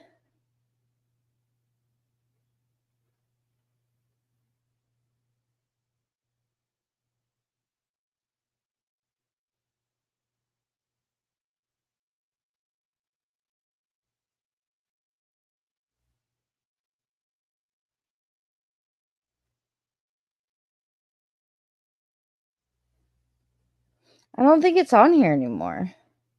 No, here it is. Y'all, it's tea time with Nina. I'm gonna need you to grab your drinks and take a seat. Cause I'm about to spill some tea. It's gonna be short but sweet, baby. You know the girl with the B name that is friends with Christy and Gypsy Blanchard, correct? Christy Blanchard is very much a older woman. Do I stand corrected? Well, I have something to show y'all. I need you guys to really pay attention because I can't read this out loud because I might get myself into some trouble. This is Miss Ma'am's search engine. I need you guys to screenshot this. And Okay, so when you screenshot it and blow it up, this is what it says. Hold on, because I gotta go to my screenshot. Oh, where is it? The search engine. So this is Bree's search engine. Where the fuck is it?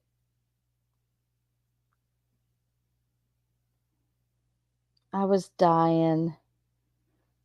It's where is it? It says, oh, what the hell did I do with the fucking screenshot? Is this it? Nope. I'm probably overlooking it. So it says, can't blow it. Okay, here we go. Lesbian submits to older woman corn. And this video got Brie spun out, okay? She spun out. She thinks that her husband was looking this up. I don't know if he is or not. But just, just a lesson. What Brie should have done is not let it get to her like that, and just keep on keeping on. Nobody would be still talking about it if she is so spun out about this damn search engine. You gotta be careful when you're sharing your screen, okay? I heard that they were going to make a new band movie and they were casting a new villain that either. Oh gosh, Gypsy doesn't need to be in any movies, no man. No, sir. Yeah. So, yeah, it said that about lesbian older women corn.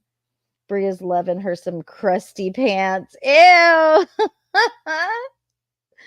Oh yeah. Scissor sisters. I think she wants to scissor with Gyp though. All right, let's go back to the video we were watching and then we'll go check out old Bretard. All right.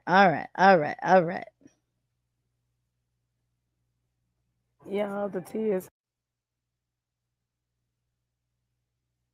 hey, friends.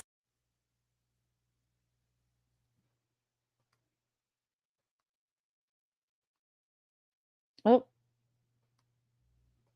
All right. Right. I heard that you tried to discredit my video, but what I think is ironic about it. Oh yeah, Brie tried to do damage control and say that she was at first, okay, she is now pretty much admitted she doesn't know why that was in her search engine. She is trying to say that it was a fake screenshot. Is actually, let's check it out. Aside from the grandma stuff, this actually shows a lot of the things that I discussed in that video, which means and you're trying to discredit it, which I think is ironic because it really makes you look, not in the best light. You can kind of take that how you want to take it, but I think that's very interesting. So I think I don't know, maybe the Rent-A-Center people put that in, correct me. Hey, friends. I don't know if you guys know, but I posted a video. Yeah, Texas girl, you're going to have to let me know. All right, let's see. Let's go to Brie.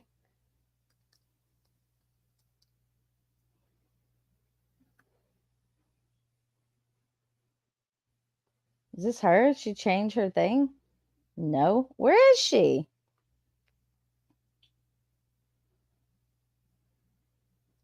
Oh, did she block me? I bet she has me blocked. Bet you she does.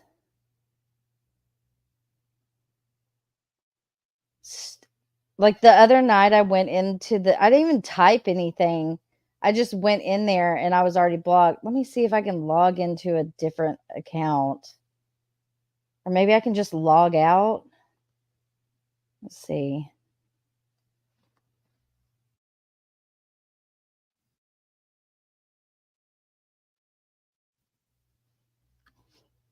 Okay. Can watch it signed out. Hey, Pink. How are you? Yeah, she blocks everyone like a weirdo. I thought if you wanted the truth out there, you would want people to hear it, but you just block people. Literally, I didn't say anything. Nothing, not a word. And it was just a random account I made up. There was no reason. I had no followers. I had no nothing. Like, there was no reason to block me. She's so paranoid. All right, let's see where we're going to start here. I cannot stand Brie. Okay, so I really hope my point gets across with this because I think it's really important. When I read this comment earlier, it actually made me really sad, but not for myself. Okay, so I really hope y'all, if y'all want to come hear me yapping on YouTube, I'm about to go. If you follow Nina, this video is for her, so make sure she gets it. I'm sure she will, but Did she take down the one where she said the stuff about Down syndrome? Let's see. How long ago was this one posted? A day. Okay, we're a day behind, so maybe not. All right, so here she is responding to what Nina showed about the search history. because we already know people love to report back to her. So, Nina, I have a question. What went through your head when you were deciding whether you were going to post that on your TikTok? Or did nothing go through your head? You don't think about anybody or anything other than yourself, right? Oh, Apple Charlotte. Before I go on to explain why what you did was so fucked up, let me just say this, okay? Months ago, I'm gonna be when you nice. were No comment. bullying me, attacking me, fucking harassing me, you and all your followers, someone came to me and gave me very personal information about you that I know that you wouldn't want anyone knowing. And the second I got it, I read it, and it took me no time, like literally less than a second, to say to myself, I'm not sharing this. There's no way. It's so personal. Because it is. It's something very personal. And I would never share it. And I still won't, no matter how fucked up this was of you to do. Let me tell you why it was fucked up. I don't know why you thought that that was something that I looked up. And for you to throw in Chris, that's actually y'all and fucked up. Like, sweetheart. that's pretty Sweetheart. defamatory. And I just don't understand I just don't understand how, like, this gets you excited. But no, you know what you did do? So, I haven't been able to sleep since I watched that live because I didn't know that you put it out before. I didn't even know about that. Okay, that is not good. If YouTube or TikTok is making you lose sleep, you might need to reevaluate what you're doing. No, these people are from TikTok, Pink. You're not going to know who any of them are. No wonder her voice is several.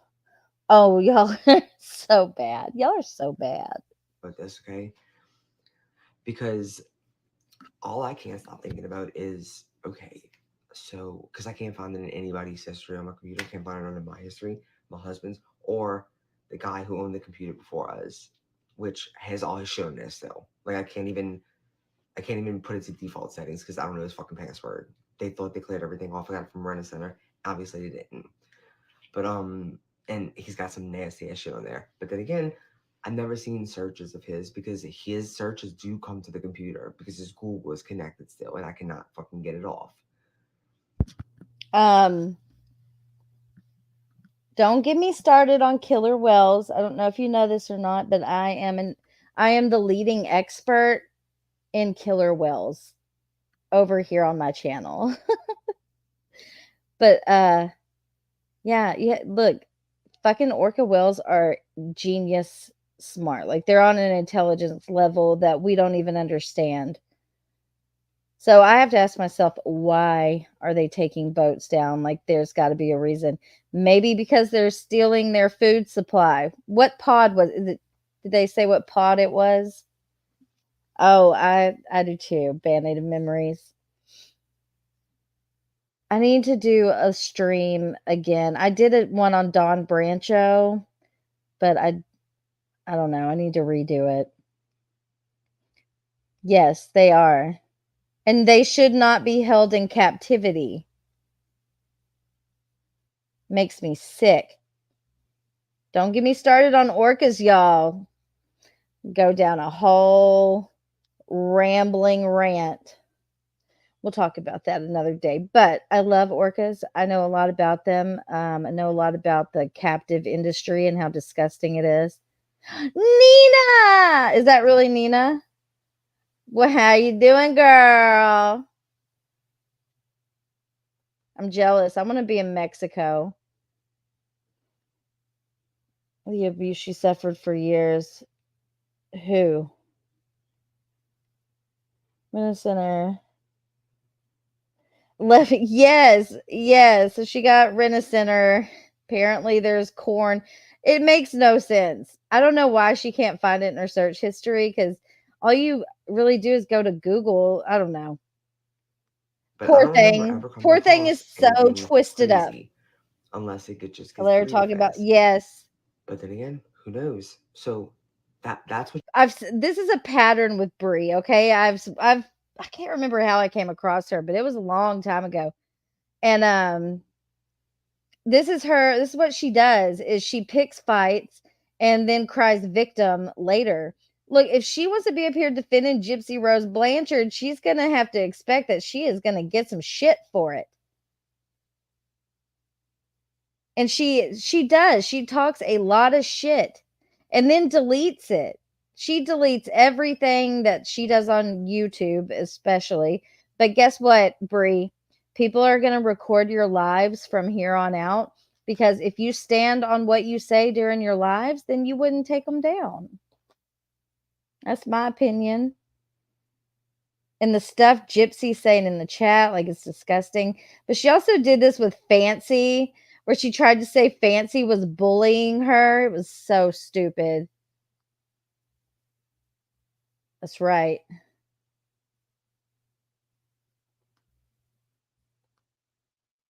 So she has a face to oh.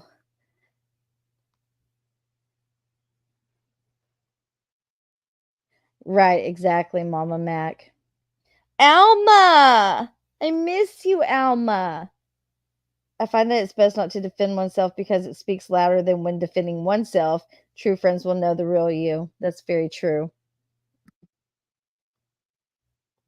what you've done, by the way. That's all you've done. I literally can't sleep because I'm in my head wondering, is that on my computer because of my husband or because of this man? So thanks. That's what you've done. Hope you're happy. Oh, Nina, I believe it, Nina. Like, that's even considered I believe accomplishment it. to you. Like, I could not even get out of my own head. Oh yeah, because if you were on my live last night, we thought that it was Photoshop. No, like, and you see, I could be a big fat liar like you and everyone else. And because I had 2 lies that night, I could just be like, oh, look at this live, doesn't have nothing on it. No, I'm not gonna lie about it. I saw it. I'm like still like so fucking confused. And I watched every second until I found it. And I am so hurt right now because she found it. Just the idea of, I know some couples are okay with that, but that's just something that we've never really. Why are you telling us this? I know he's never really been into. I've never really been into. So why the fuck is it on my computer? Is it him or is it this fucking Jason guy?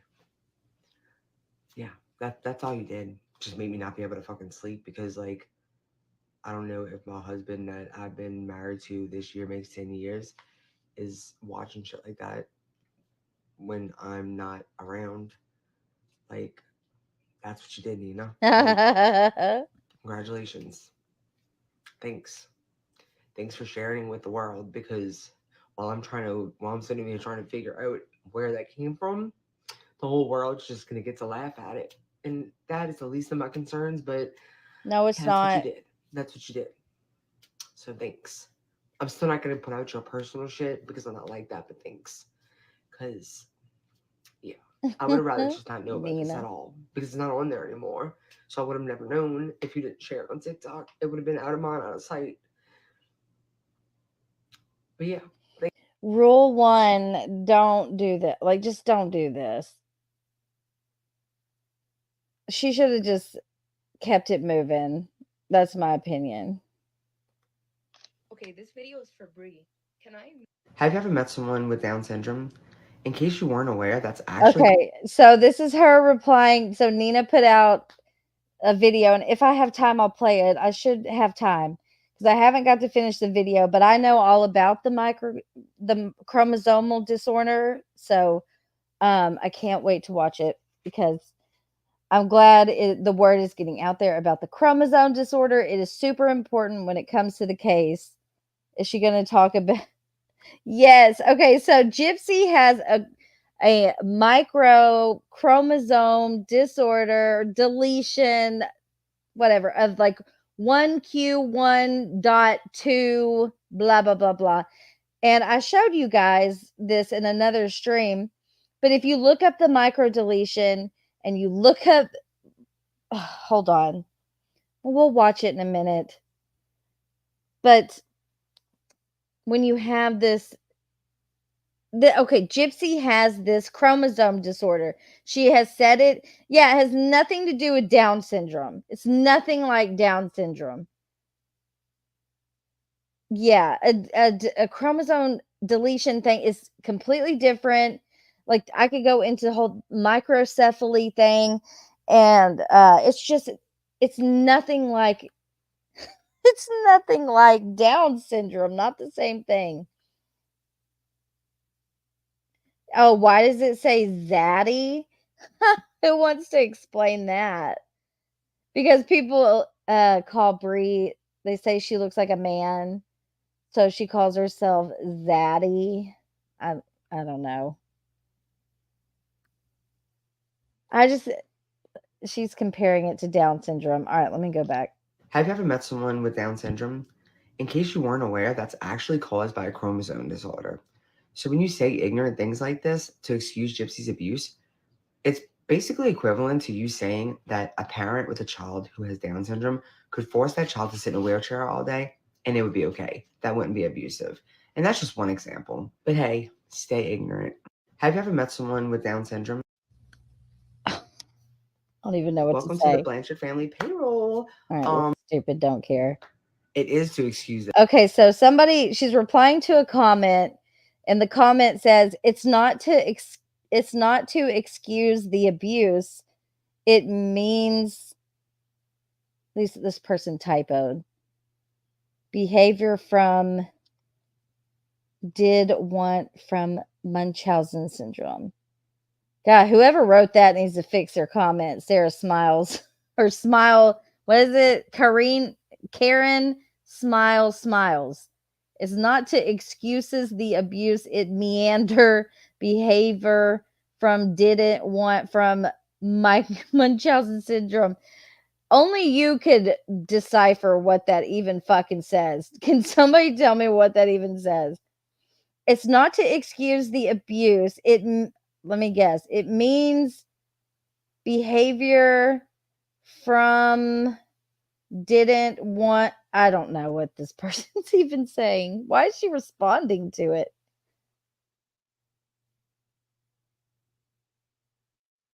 But skeleton found in chimney of music store many decades later. What the fuck? What?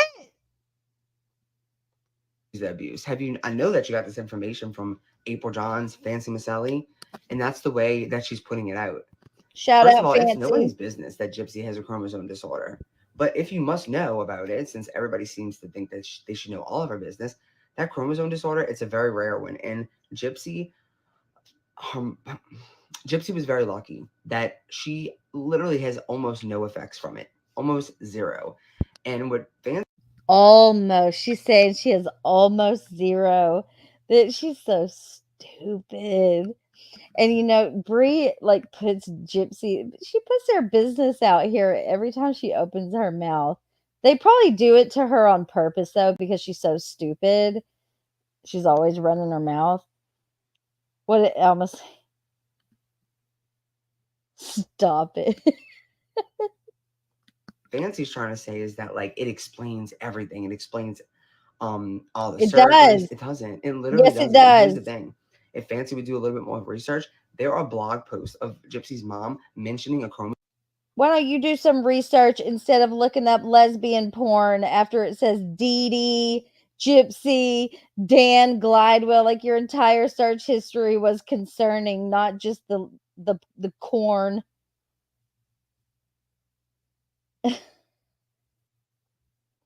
Chromosome disorder years before she ever gets the test that says she has that. Her mom always knew she had a chromosome disorder. Exactly.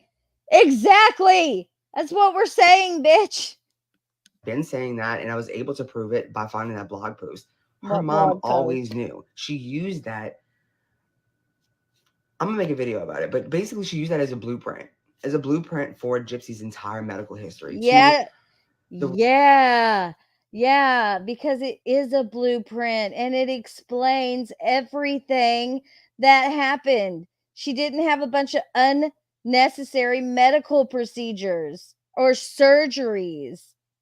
I don't want to explain it in this video because, like I said, I'm going to make a video about it. But point blank period, yes, it is to excuse the abuse. She's trying to say that everything was medically necessary. By doing that, she's excusing the abuse because it's not true that it was medically necessary. Because You just said it was true. You just said that she always knew she had a chromosome disorder. You just said that.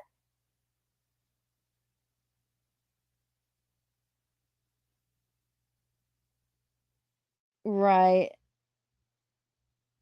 She needs to write her shit down or something. Like she just she makes no sense. She's dumb. Sorry, Brie, but you are. anything that ended up being medically necessary was induced on her. Like that's what Wait, everything was what? medically necessary. By doing that, she's excusing the abuse because it's not true that it was medically necessary. Because anything that ended up being medically necessary was induced on her. Like that's what you want to understand. And so yes, Fancy is definitely saying it in a way to excuse the abuse. She's trying to say that everything was medically necessary. By doing that, she's excusing the abuse because it's not true that it was medically necessary. Because anything that ended up being medically necessary was induced on her. Everything. Wait. I have to hear it again. Hold on. Not true that it was medically necessary. Because anything that ended up being medically necessary was induced on her. Everything that ended up being medically necessary was induced on her. What? If it was medically necessary, then it needed to be done. What the fuck?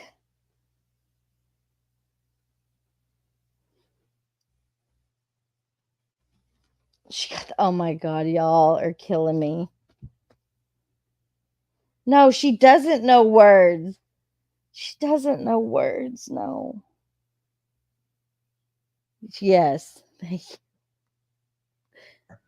Like, that's what you want to understand. And so, yes, Fancy is definitely saying it in a way to excuse the abuse. She says, literally, this explains everything. You weren't medically abused. It's not Munchausen by proxy. Like, yes, she's literally trying to say that everything that she's had, everything in her life was because of this chromosome disorder. And it's not true. How is it not true? Prove it. Prove it, Brie. You say you always show proof. She reminds me of fucking Laura Perplexed on her fucking idiot level. Okay? Like you always say you show the proof and you never show proof. Prove that none of this had to do with the chromosome disorder. Gypsy didn't have surgeries. She had eye surgeries because her eyes are fucked up. She never had a surgery, a procedure that doesn't tie back to this fucking this chromosome thing. Y'all are so wrong. Oh, it's pissing me off. It's not true. So yes, it is excuse and abuse. Okay. Like, I don't know how else to explain it to you because, like I said, I don't want to go too much in detail yet because. Hey, Nina, you should start calling her a chicken, and you should make her put her head on a chicken and then clip every time she says occur, because it sounds like a rooster. Occur. She doesn't even. I can't do it I can't roll my R's like Cardi B and say occur or whoever, Chloe. She sounds like a chicken or a rooster. Occur. So she wants to call you a dolphin. We're going to call her a cock. How about that? You're a big cock. You're a fucking big cock. Okay.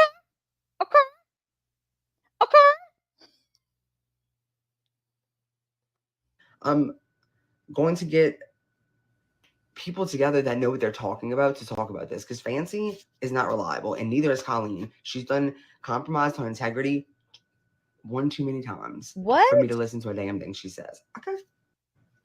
It is to excuse the abuse. I know that you have to. Colleen has a fucking college she has a bachelor's in medicine or whatever, in nursing. Brie, have all the seats, ma'am. Take all the seats, please. You want to say that you know better than a fucking nurse with a bachelor's degree? Oh, girl, get out from underneath the bayou. Get out of the swamp, princess. Okay.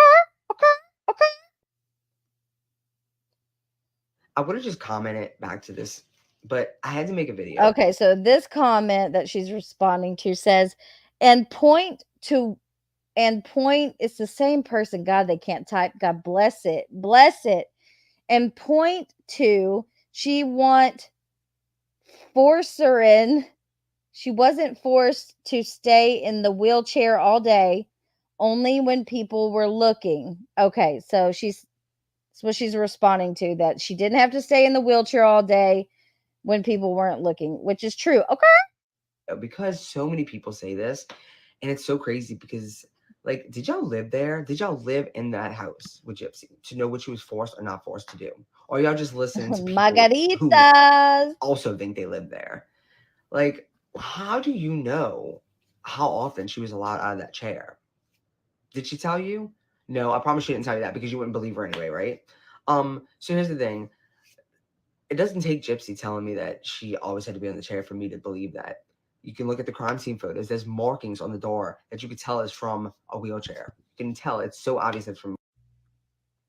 I don't remember markings on the door. I guess I'll have to go relook at the crime scene photos. But how do we know that Dee Dee, who had gout and all kinds of medical things going on, she was not in the best health? How do we know that Dee Dee wasn't using the fucking wheelchair in the house?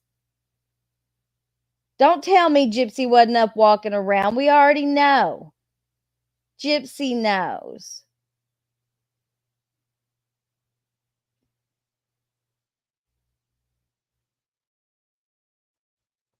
From a wheelchair. Not only that, but think of it this way. What's an example?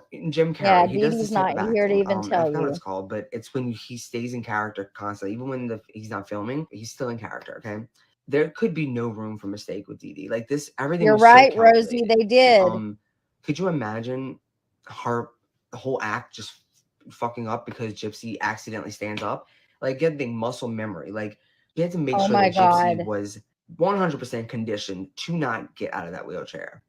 So don't you think at home she's gonna make her continue that? Like it's No, I don't. Yes, she was absolutely conditioned to be in that wheelchair when they were out in public. Duh. But no, when they got home, Gypsy was there was nowhere for a wheelchair to hardly move in that house after or before the murder. That house was a pigsty.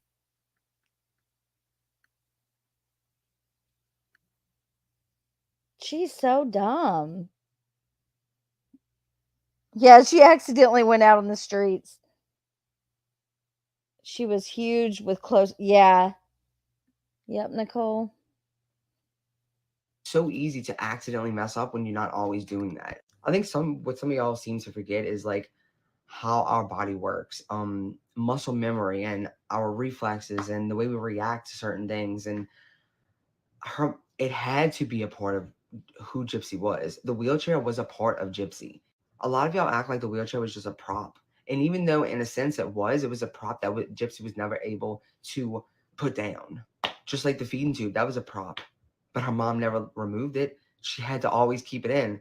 And in a way, I guess you can kind of say that was Dee Dee's prop. You know, she like induced what she had to onto Gypsy in order for her to be able to get it. And then she never did take it out of her because that was there for her control.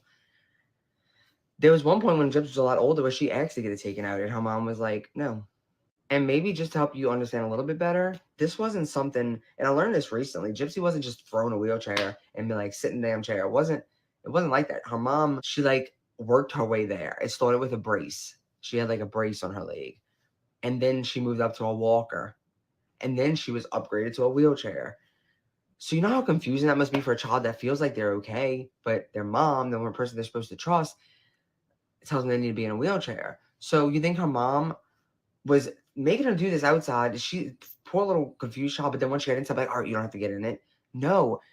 Gypsy even was fooled by her mom for a long time. Her mom couldn't just tell Gypsy the plan. She could tell Gypsy the plan. What kid would go with that, you know? That's what a lot of y'all don't comprehend. Y'all act like Gypsy and her mom was at the kitchen table like, yo, how we do today? Whew, hard day. We almost got caught. Like, no. Gypsy has said that she was raised around fraud, and I played it, or was it on the Dr. Phil episode? I can't remember. But Gypsy has said that she was raised to be a really good liar and all sorts of other things. So yeah, she was, she was told what she needed to do. And if you want to call it conditioned, okay, I'll agree on that. She was conditioned to be in that wheelchair and what to do and what not to say and to let mama do all the talking. But then Gyps, she knew when she was old and she had plenty of opportunity. It doesn't excuse what happened. Gypsy was raised to be who she is today. But she was not medically abused, Brie. That's what we're telling you. Her medical abuse is non-existent. She still needs the brace, I agree. She probably did need braces on her legs. Maybe her legs turned in. I'm working on, basically it's just a slideshow, but it's like every single picture pretty much that I've found of Gypsy. And I'm just going to put it all in a video and go through it one day. And, we'll just discuss it. Mama Mac, their legs were so atrophied. We would use slings and hoists to lift and move the clients to get in. Oh, sorry. Ah, that's right. I never thought about that. Her mom just always picked her up, I guess. Her mom was the Hulk.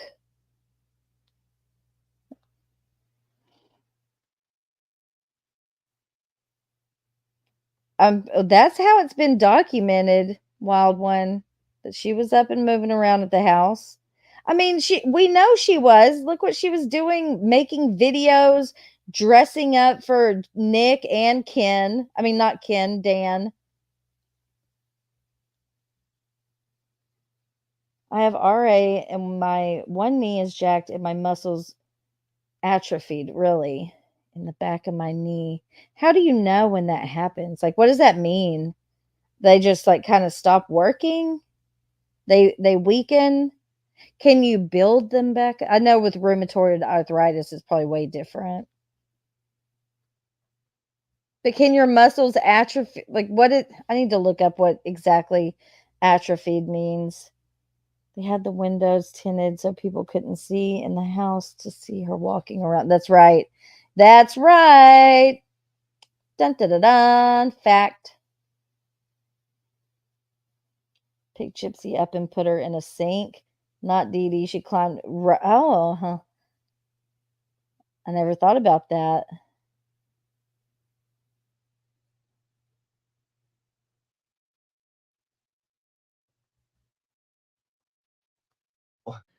Like, it's sad to me that anybody has to explain this shit to anyone, to be honest. Stop acting like you lived with this girl. Stop acting like you know what she went through. If you don't want to believe her, keep it to yourself. Like, why are you trying to act like you know this girl's life and what you went through? It infuriates me when people do this. Why do you, Brie? Why do you act like that? Why do you act like you are Gypsy's conjoined twin? I bet you would be if you could be sewn together with her. I bet you would do it. Right on her ass. Your head would come right out of her ass. It's kind of like muscle shriveling up. If you're ever able to get it back. Okay. Okay, interesting. Hello, Maribel. Yeah, like Brie is the all-knowing of everything Gypsy, because you were there, right, Brie? You know what happened. It's not like you're getting your information from one of the biggest liars in the world. You don't have to support Gypsy. You don't have to believe Gypsy. You don't have to think that she should be free. You don't have to think any of that. But stop acting like and speaking as if you were there. And like for you to say, and point two, she wasn't forced to stay in a wheelchair all day, only when people were looking. You say it so just like a matter of factly, as if you were there. Like, stop. You weren't there. Stop. I would have just commented back to this, but I had to make a video because so many people say this, and it's so crazy because, like, did y'all live? I just want to go in here and say this. I love when I make videos that state facts about Gypsy. You have presented 0 facts. Can somebody point me in the direction of where Brie's facts are? Please. I want, show the facts, Brie. Don't say it out your dumb mouth. Prove it. And y'all are just hating like being told the truth, which is weird to me. So y'all come on and try to justify this and that. One day I really hope that y'all look back at some of those comments and really think like, wow, I was such a dumbass. Like, I'm sorry, but I hope y'all do. Because it's so crazy. Like, y'all will listen to the lies that you were fed, but you won't listen to someone who's trying to explain the truth. It's so crazy to me. I don't know. I just wanted to go in here and say that. Like, if you cannot handle the truth, just stay off my page because that's what you're gonna find here. I just want to go in here and say this. I love when I'm. I have been covering. Whoops. Sorry. Yes, I have lived under a rock. Okay, so this person says, and neither did you. Have you been under a rock through all this? Okay, and neither did you. Have you been under a rock through all this? She admitted to being out of the wheelchair while at home. When it comes to creators that just spew misinformation, I actually hide like your under avatar, because Sky. I'm not a sheep. I don't want to just follow what everyone says. I'm not a copy and paste type of person like you evidently are. She admitted to being out of the wheelchair at home. Yeah, she's admitted to getting out of the wheelchair at home when her mom was asleep. She's also said when she would get out the wheelchair, if her mom was aware that she was, her mom would hit her with a coat hanger. That part that we just forget that part, right? Just forget she said that. We're gonna take a paragraph of what she said. I mean, I'm just saying a lot of kids got hit with coat hangers, belts back in the day. That wasn't too uncommon. And we're gonna pick out what we want to hear. That's what you did. So maybe you need to go hide underneath a rock, girl, because yeah. Yes, I have lived under a rock. When it comes to I have been covering the Gypsy Rose Blanchard case pretty much since she came out of prison. I'm sorry. I think you're like a day late and a dollar short. considering that case has been closed for quite some time now. For like Okay. Okay. So if it's a closed case, then it's irrelevant and it doesn't matter anymore.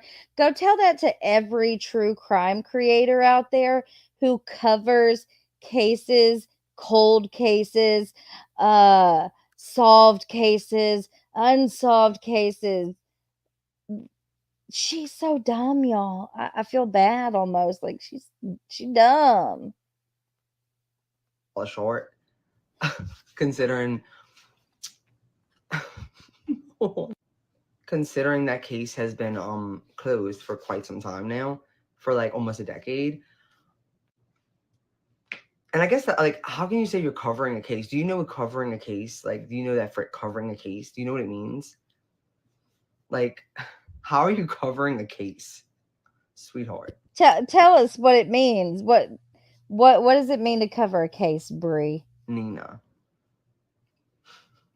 you are a comedian. That's what you are. Talking about the way Gypsy looks, talking about her love life, talking about her stepmom, talking about her friends or her workers. While you and Gypsy sit over in your chat and make fun of Nick's penis.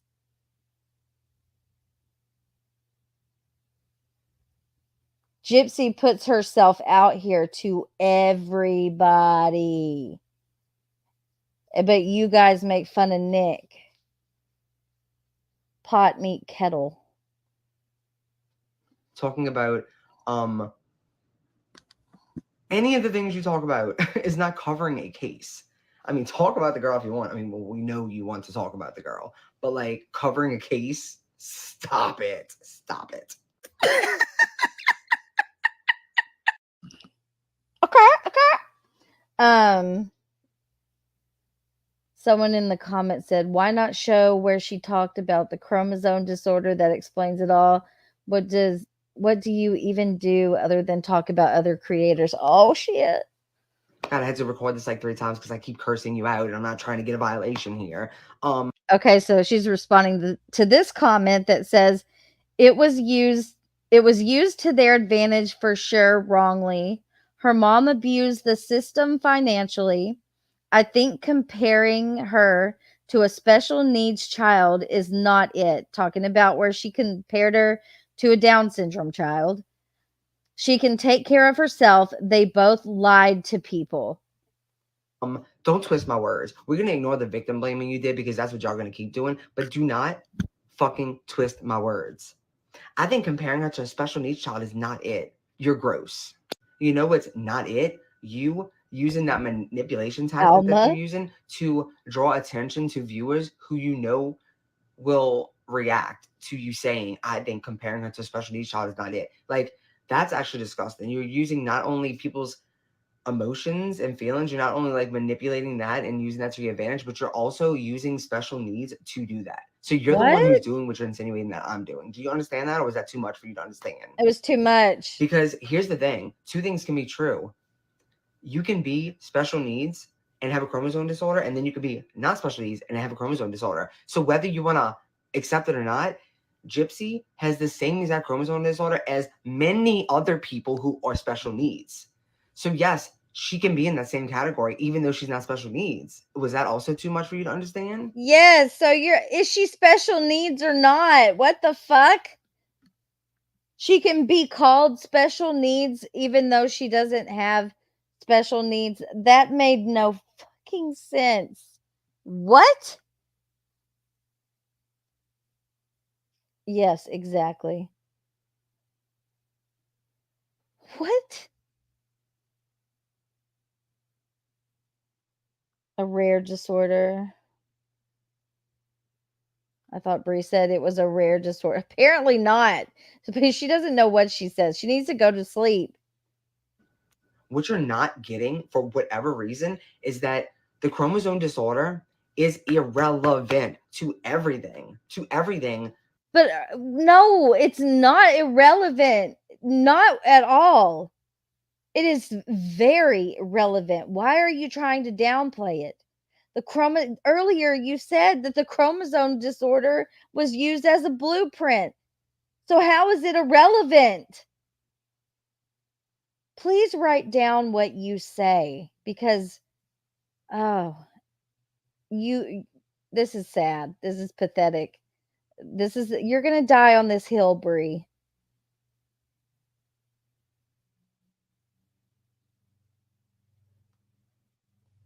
When it comes to Dee Dee and her abuse, she only used it. I'm not even going to explain why she used it. That's going to be a whole different video because you won't comprehend it. I'm not going to do it in this video because we're going to try to keep it. So we are all the stupid ones and we can't comprehend what she's saying. Oh, okay.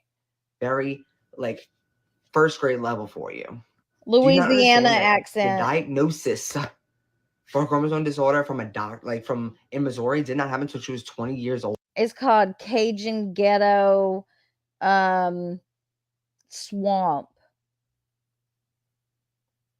Sorry, I was responding to what you said in the chat, asking about her accent. Do you not understand that? I don't even know why you said the rest of she can take care of herself. No shit. That's the reason she was abused, because her mom never allowed her to take care of herself. Do none of y'all understand that? Y'all always point out the obvious. She didn't have this. She didn't need this. She could say no shit. That's the whole point. That's the what? Lord Jesus, I swear, some of you people, y'all will say the dumbest shit just so y'all won't be wrong. No, that's you. That's you. In the other comment, I wish I had it pulled up so I can see it. That's that you, one was just ma'am. stupid. But what you aren't understanding is that Fancy is using the chromosome disorder as this, like, oh my God, y'all, this explains it all. It does. But it doesn't. No, it does. Nothing that she had. You brought up muscle dystrophy and stuff like that. Her mom knew she did not have muscle dystrophy. How did her mom know that until she got a biopsy that said she did not have muscular dystrophy? What? Wild what? Y'all are some special kind of people. No, you are. I usually hate responding to people like you because, like, I feel like I'm never going to get through. Question. God, I had to record this like 3 times because I keep cursing you out. Is that Fancy is using the chromosome disorder as this, like, oh my God, y'all, this explains it all. It does. But it doesn't. Nothing that she had. You brought up muscle dystrophy and stuff like that. Her mom knew she did not have muscle dystrophy. Y'all are some special kind of people. I usually hate responding to people like you because, like, I feel like I'm never going to get through to you. And honestly, I shouldn't have to. Like, if you want to think all the things that you think, go ahead and think them. If you want to be a non-small person, go by all means be a non-small person. But I will make one more point, though. As far as the Down syndrome, the reason I chose that is because that's a lot of people know what Down syndrome is, and it's caused by chromosome disorder. There's many other things I could have chosen, and my point stands with all of them. Just because you have a chromosome disorder does not mean you get stuck in a wheelchair for the rest of your life, or you go through any of the shit that Dee Dee put Gypsy through. That's the point. Okay. God, I had to record this like 3 times because I keep cursing you out, and I'm not trying to get a violent. Hold on a second.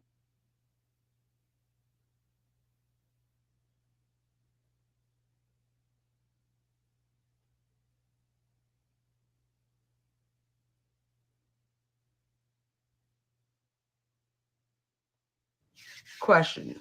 Is this something you... All right, so now she's responding. This is just an hour ago. I'm telling you, she's been spurging out all day. So this one says she didn't find out she knew how to walk or her own age. Oh, come on now. You normally do just write shit that don't make no sense. Because what in the actual fuck are you talking about? Nobody was talking about when she knew how to walk, when she knew her age. What are you talking about? I was talking about when the doctors in Missouri found out that she had a chromosome disorder when she was 20 years old. That's what I was talking about. What the fuck are you talking about? Question. Is this something you normally do? Just write shit that don't make no sense? Because what in the actual... So the people who come and write smart ass comments under my post, and then when you get a smart ass answer, you go and report it in return, y'all are weak motherfuckers. That's all I'm gonna say. Y'all are some weak motherfuckers. To the people who come and write. No, you're weak because you block everybody. So before Gypsy was All right, released, so that's all a Brie. That's all we got for old Brie Tart. All right.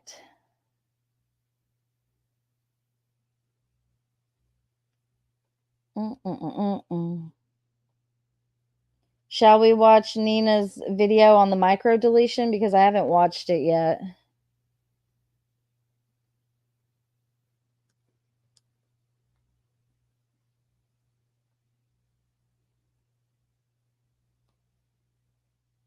Oh, damn. Nina already got 5K on that video. Okay, let's watch it. I'll put the link in here. Doing today and what she has done. All right. To be such a funny, jolly type of video because this one is really going to expose the truth. For those of you guys that are new to my channel, this is my friend Nicole, and I'm Nina, and I have been covering the Gypsy Rose Blanchard case pretty much since she came out of prison. Initially, I didn't know who she was. I learned who she was when she came out of prison. Once I learned who she was, it kind of, I had so many questions that I felt like had never been answered. And every time I tried to move on from this case, I had more and more questions, which really left so many unanswered questions that brought so much curiosity, which is why I have stayed so relentless on this case. Yeah. And everything that I was wondering before, I now have answers to. And I want to share it with you because I know a lot of you have the same questions that I've had. You know, you and I have both spoken and said, but why? Yeah. And just to see how much, when you do question things, how much resistance that you get for even the questions that you have going along the way, which makes you question things even more. Now, in the beginning of April, it might have been the beginning or mid to April, the Good Wives Network on YouTube posted about a chromosome disorder called microdeletion 112 dot something. Yeah, 1Q something. Yeah. A lot of my followers kept telling me to check it out. I'm going to be honest with you. I kind of like dismissed it because I didn't really think it was going to be that important to this case. But I regret that. And I regret that for the sole purpose that I feel like that is something that I overlooked that was the biggest thing to break this case open. We have thought up until this point, Gypsy Rose has been a victim of Munchausen by proxy. And then who brought it up that it was the Munchausen by proxy? Dee Dee was never diagnosed with Munchausen by proxy at any point, not by Gypsy's doctors or by her doctors. Okay. So this came up after her death? Yes. For starters. Now, you can't diagnose a person that's not here to be diagnosed. I'm sure a professional would say the same thing. In order for you to diagnose someone, they must be here on this earth to diagnose. So the Munchausen by proxy kind of didn't sit that well with me, especially knowing that they say most victims of Munchausen by proxy don't make it past 7 years or something like that. I always had questions. Well, wow, she made it to 23. Like, how did she make it that far? Now, granted, there is a woman by the name of Kate Marie on TikTok that has suffered from a mom having Munchausen by proxy, and she is still alive, but she is an amputee. Her mom had her leg amputated. Okay, real quick. I tried to say this, or I have said it a few times, and I'm going to keep repeating it, that there are people who have suffered from actual Munchausen by proxy syndrome, you know, or a fictitious disorder imposed on another. And one of those people being Kate over on TikTok, who is an actual survivor. And her mother somehow had her leg amputated, a healthy leg from the below, I think the knee down, something like that.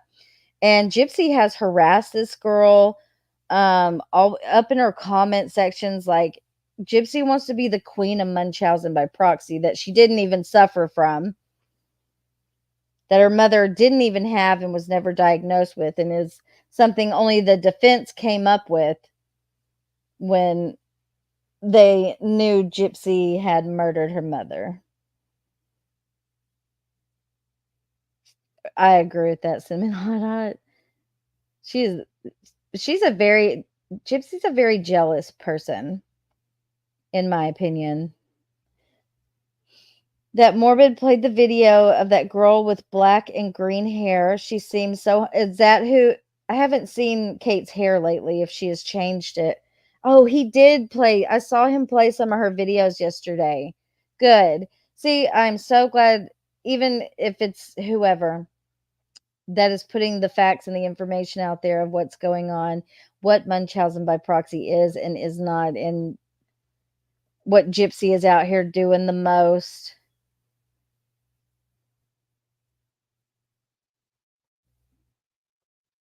And the story that Gypsy tells about Munchausen by proxy is a duplicate of Kate Marie's story. And I always wondered why. And that is because the narcissism has her mirror someone that she wants to be like to make her story seem even more real. So this is where we're going to blow the cover. Dee Blanchard never abused Gypsy Rose. She never had Munchausen by proxy. What Dee Blanchard did was malinger, which is using what Gypsy had to pander and get more money. So was she a con artist? Yes. Was she a bad mother? No. But here's why. So we're going to show you guys exactly what microdeletion is. One of the key signs to microdeletion is having a small head. And this photo right here shows you.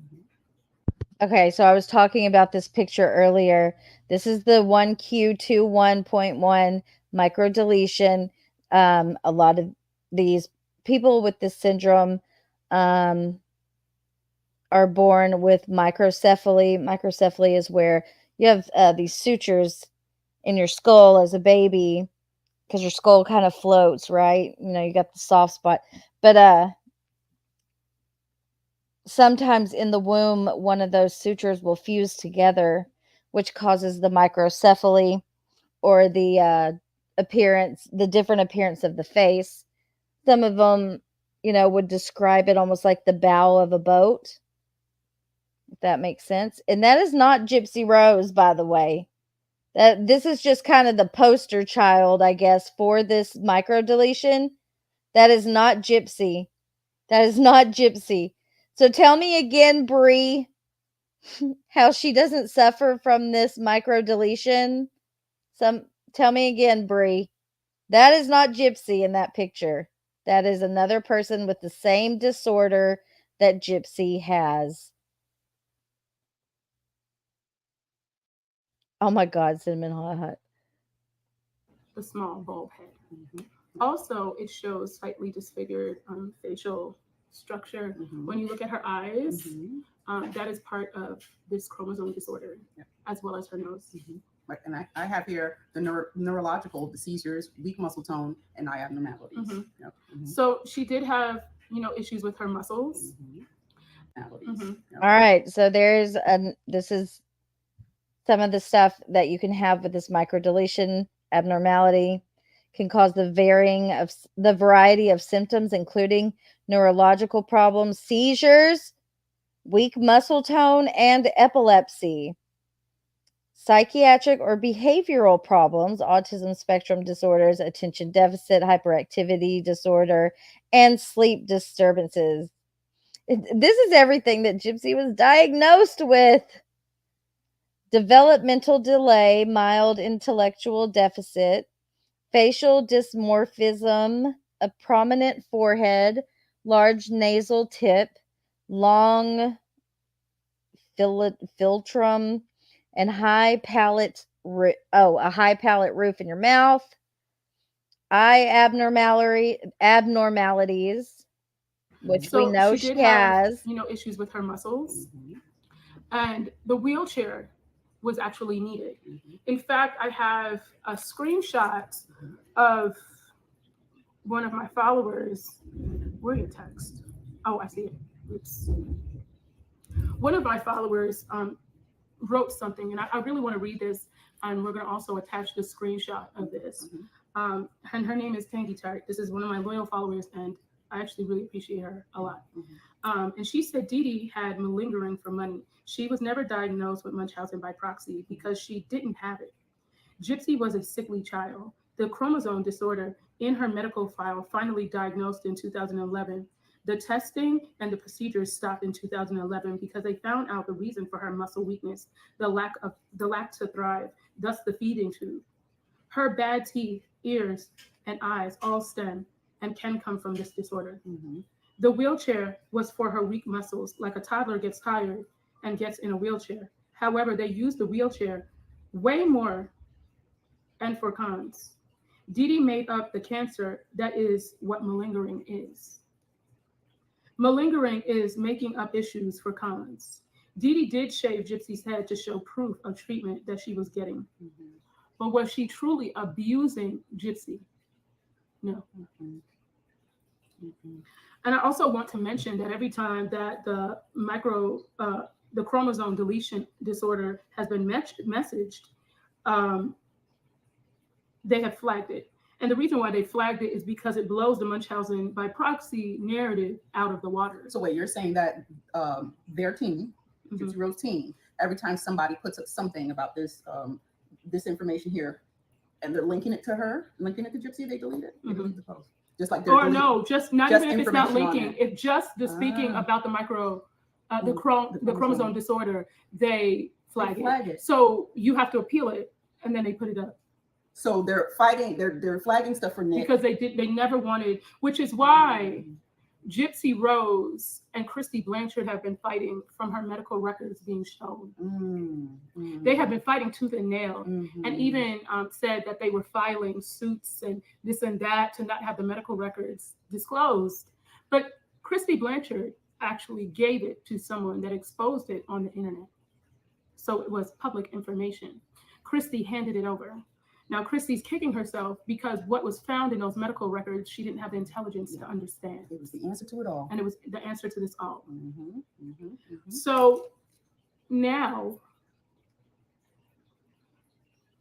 when you think about this all, it really blows the mind. Because it all makes sense. So then that goes back to even the why for the actual murder. What's the why?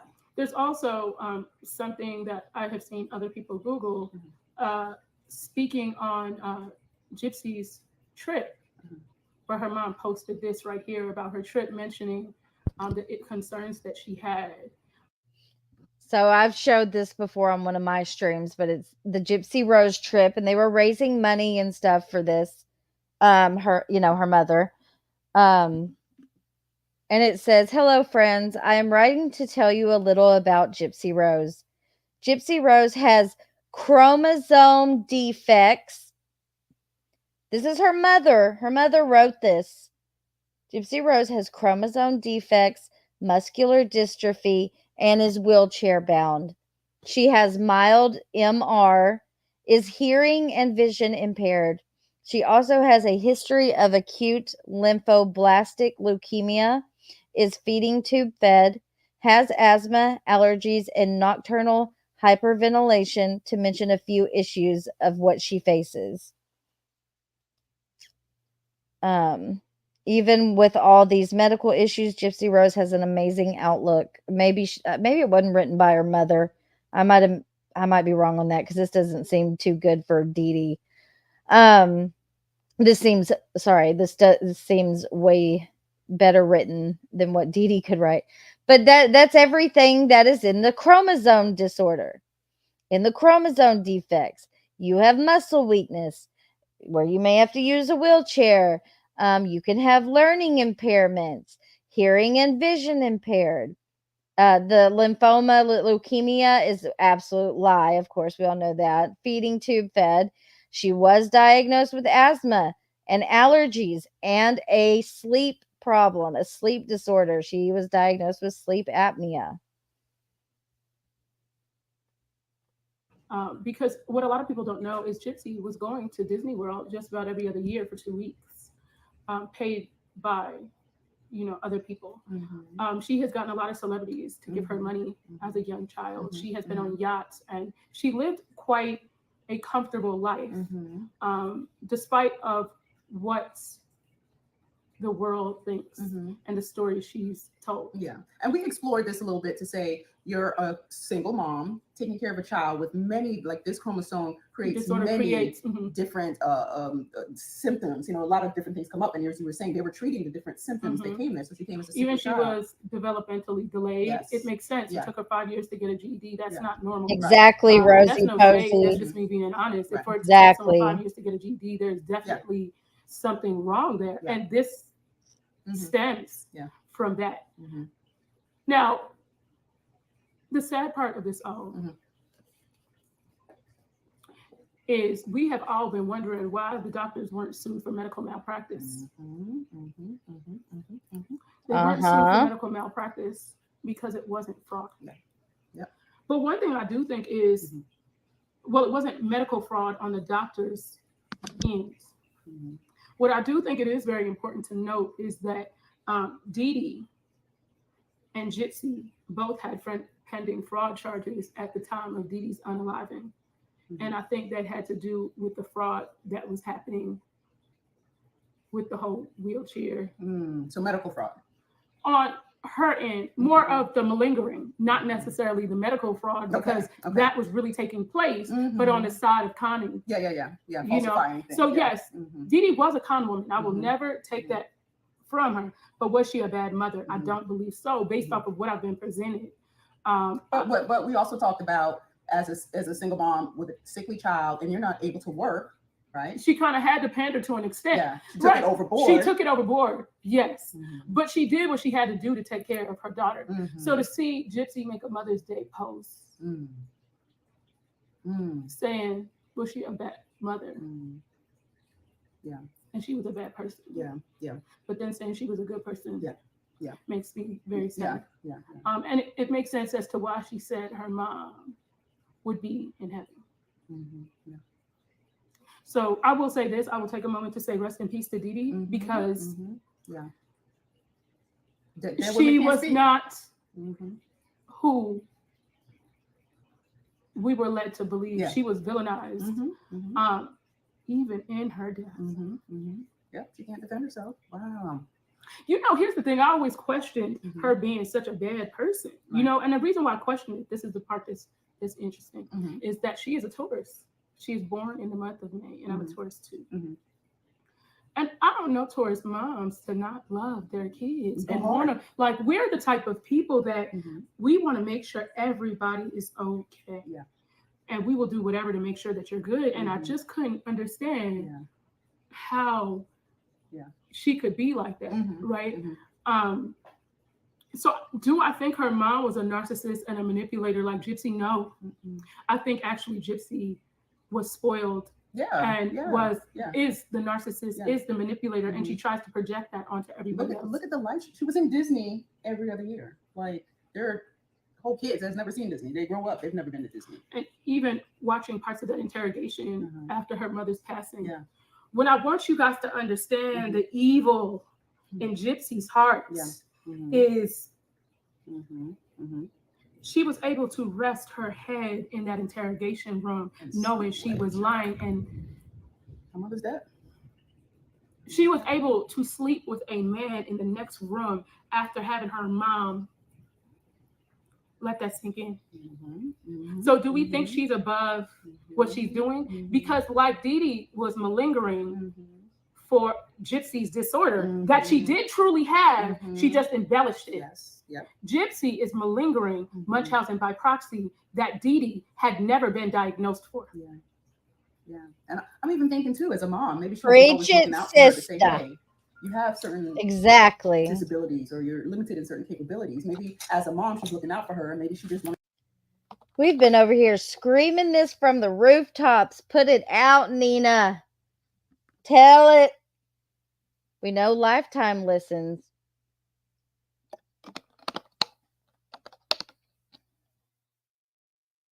And TMZ. Wanted to go, Maybe I think she knew Dee Dee was very sick at the time of her unalive, Yeah. that she wanted to make, she wanted to speed the process up. This, and like I said before, this is really truly my opinion. Yeah. But I also want to mention to you guys, and I think this part is actually quite important. Part of this chromosome disorder is hypersexuality. It's a symptom, and there's several reports of this. If you look at what she's doing today and what she's done previously, even these provocative pictures, everything links back to this chromosome deletion disorder. Even, you know, the mental health issues. Everything is kind of linked to this. The muscle weakness, the floppy skin still exists. She had physical therapy. You know, the feeding tube, it took much more for her to grow. So the feeding tube was actually needed. Rosie, that's something he worth said that. noting. Ugh. And Didi had always told people that the wheelchair was because she was tired and the weakness increased over time, which is part of that chromosome disorder. So her hypersalivation is a symptom that she still shows today. And that's why she has the duck lips. So she often, you know, licks her lips and, you know, all of that. Her salivary glands were reduced. They weren't removed. And that was the reason why, because of the chromosome disorder. Because she had a surgery because she was drooling. That's why. So it wasn't the Oragel. That was stories to make it, to embellish the Munchausen by proxy, is what she was malingering to that Munchausen by proxy. And the truth is, her actual conditions were really minor, and they were corrected when she was younger. Despite of not knowing the specific chromosome disorder until 2011, doctors had identified each one of those issues, and they were progressively working to.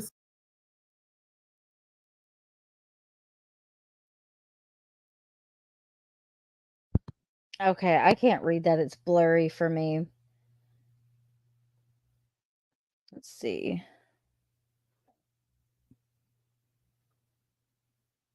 Okay, if anybody wants to screenshot that and read it themselves, go for it.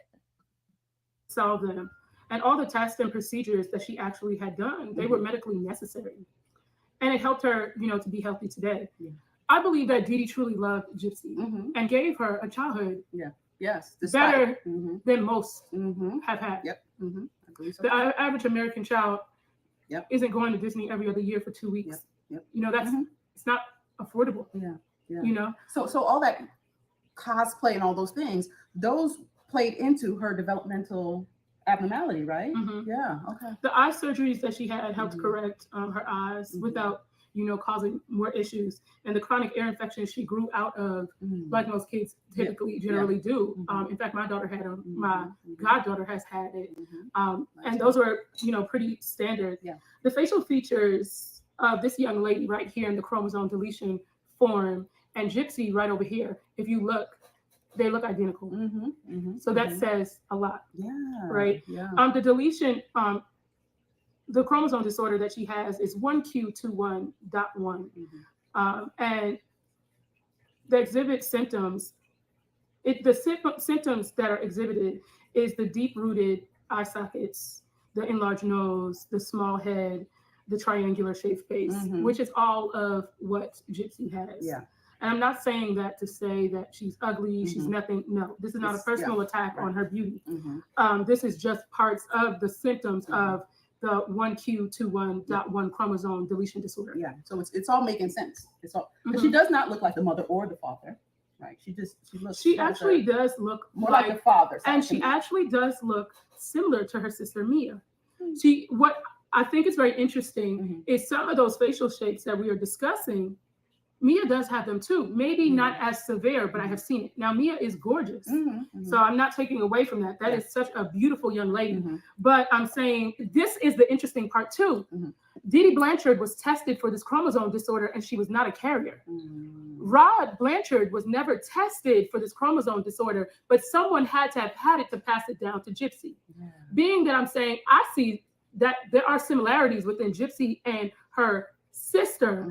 Maybe the father could be the carrier, right? But I can see where this disorder kind of takes away from being that spitting image of. I can see it now. Okay.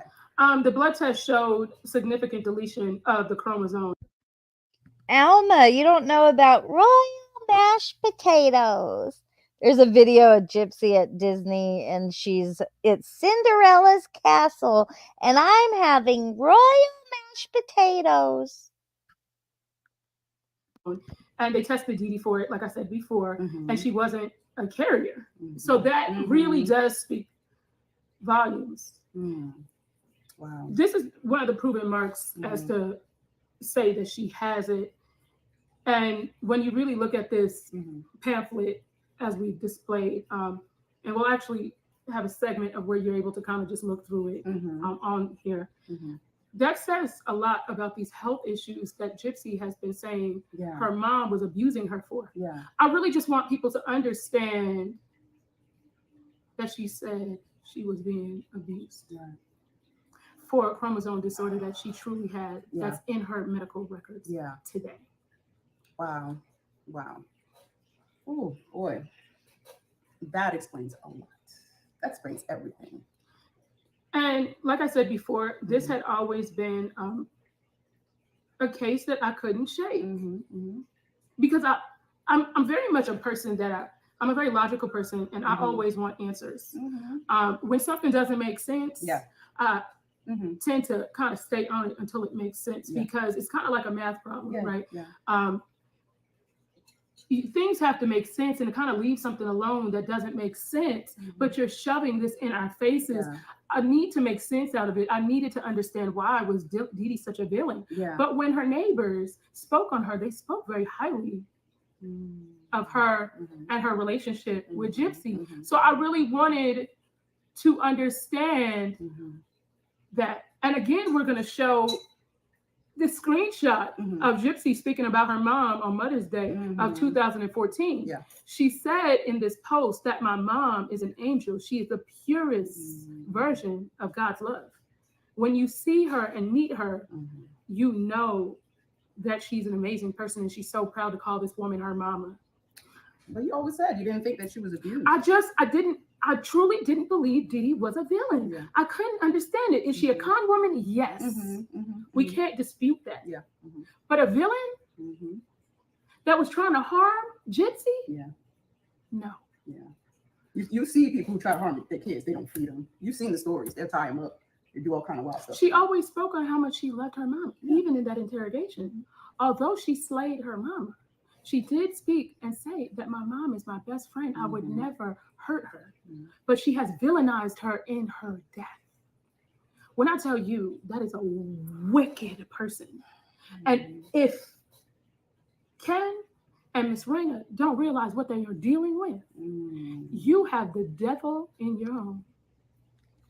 The direct devil. And if she could villainize her mom in her death on Mother's Day, she will villainize anyone else because you ain't no kin to her. You're not gonna stand in her way. Wow. So what? So let's kind of maybe summarize. What does this all mean? This is all a scam. This entire story, the entire reason why she said she unalived her mom, all of this is lies and a scam. The wheelchair was needed, not as often as she was using it, but the wheelchair was needed, which is why Gypsy was able to get disability. So the doctors themselves never actually committed fraud, which is what she was trying to say. The doctors failed her. Her mom failed her. Everybody failed her. She is the victim. It's all been lies and fraud and malingering is what it is. It's not Munchausen by proxy. I've been trying to tell y'all this since my first live stream about Gypsy was called Gypsy is not a victim of Munchausen by proxy. Fancy's been screaming this from the rooftops. Let's get the word out there. All of Nina's people, spread the word. Everybody spread the word. Gypsy Rose is a proven con artist, lying scammer who is malingering using the guise of being a victim of Munchausen by proxy. When come to find out, she was never medically abused. proxy, it's not by proxy. Yeah, yeah. I'm just thinking from jail now, the malingering continues now. So how do we make this into a story so you can continue on to feel sorry for me? I'm not. Right is right and wrong is wrong. And this is very much a situation where it feels very wrong. Yeah. It felt wrong to me the minute that I saw her really gallivanting and saying she didn't identify as a murderer. And like that part just really drives it home to me. Saying she doesn't identify as a murderer, knowing she used this man that is autistic with a low IQ and other mental health issues to unalive her mom because she wanted to get some DICK. And it just seems so convenient. And to villainize her and him. Yeah. So all she does is every person in her life, she villainizes them. And manipulates the people around after she villainizes these people. Yes, this is her game. Yes. She can't use her anymore. Yep. This is her Next, game. Brie. And to know that she had her mom unalived for her own selfish reasons when this woman was never abusing her is wow, mind-blowing. It's like all I can say is rest in peace, Dee Dee, because it truly is a sad situation. And I want to keep driving home the fact that she said that her mom would be in heaven. I really wanted to understand why she felt that way. She was such a bad person, right? You know, because them type of people don't go to heaven. You know what I'm saying? You know, I mean, God is a forgiving God and a graceful God, but he is not a God of mockery. Like, and she has embellished and mocked and lied and deceived and used people and pandered just to get her needs filled. She's a dangerous person, and she is in the immediate people that live with her are in extreme danger. Extreme danger. And it kind of would make sense as to why, you know, Christy, I would say this. I apologize for a lot of the stuff I've said to you and about you. And the reason why I say that is, and this is not even me being funny, I get why you would put on her shoes. But Christy Blanchard, you have always known that Gypsy could walk. Yep. And you. Oh, what does that say? Okay, this is an old screenshot, I'm guessing, from the Dee Dee and Gypsy Blanchard case discussion.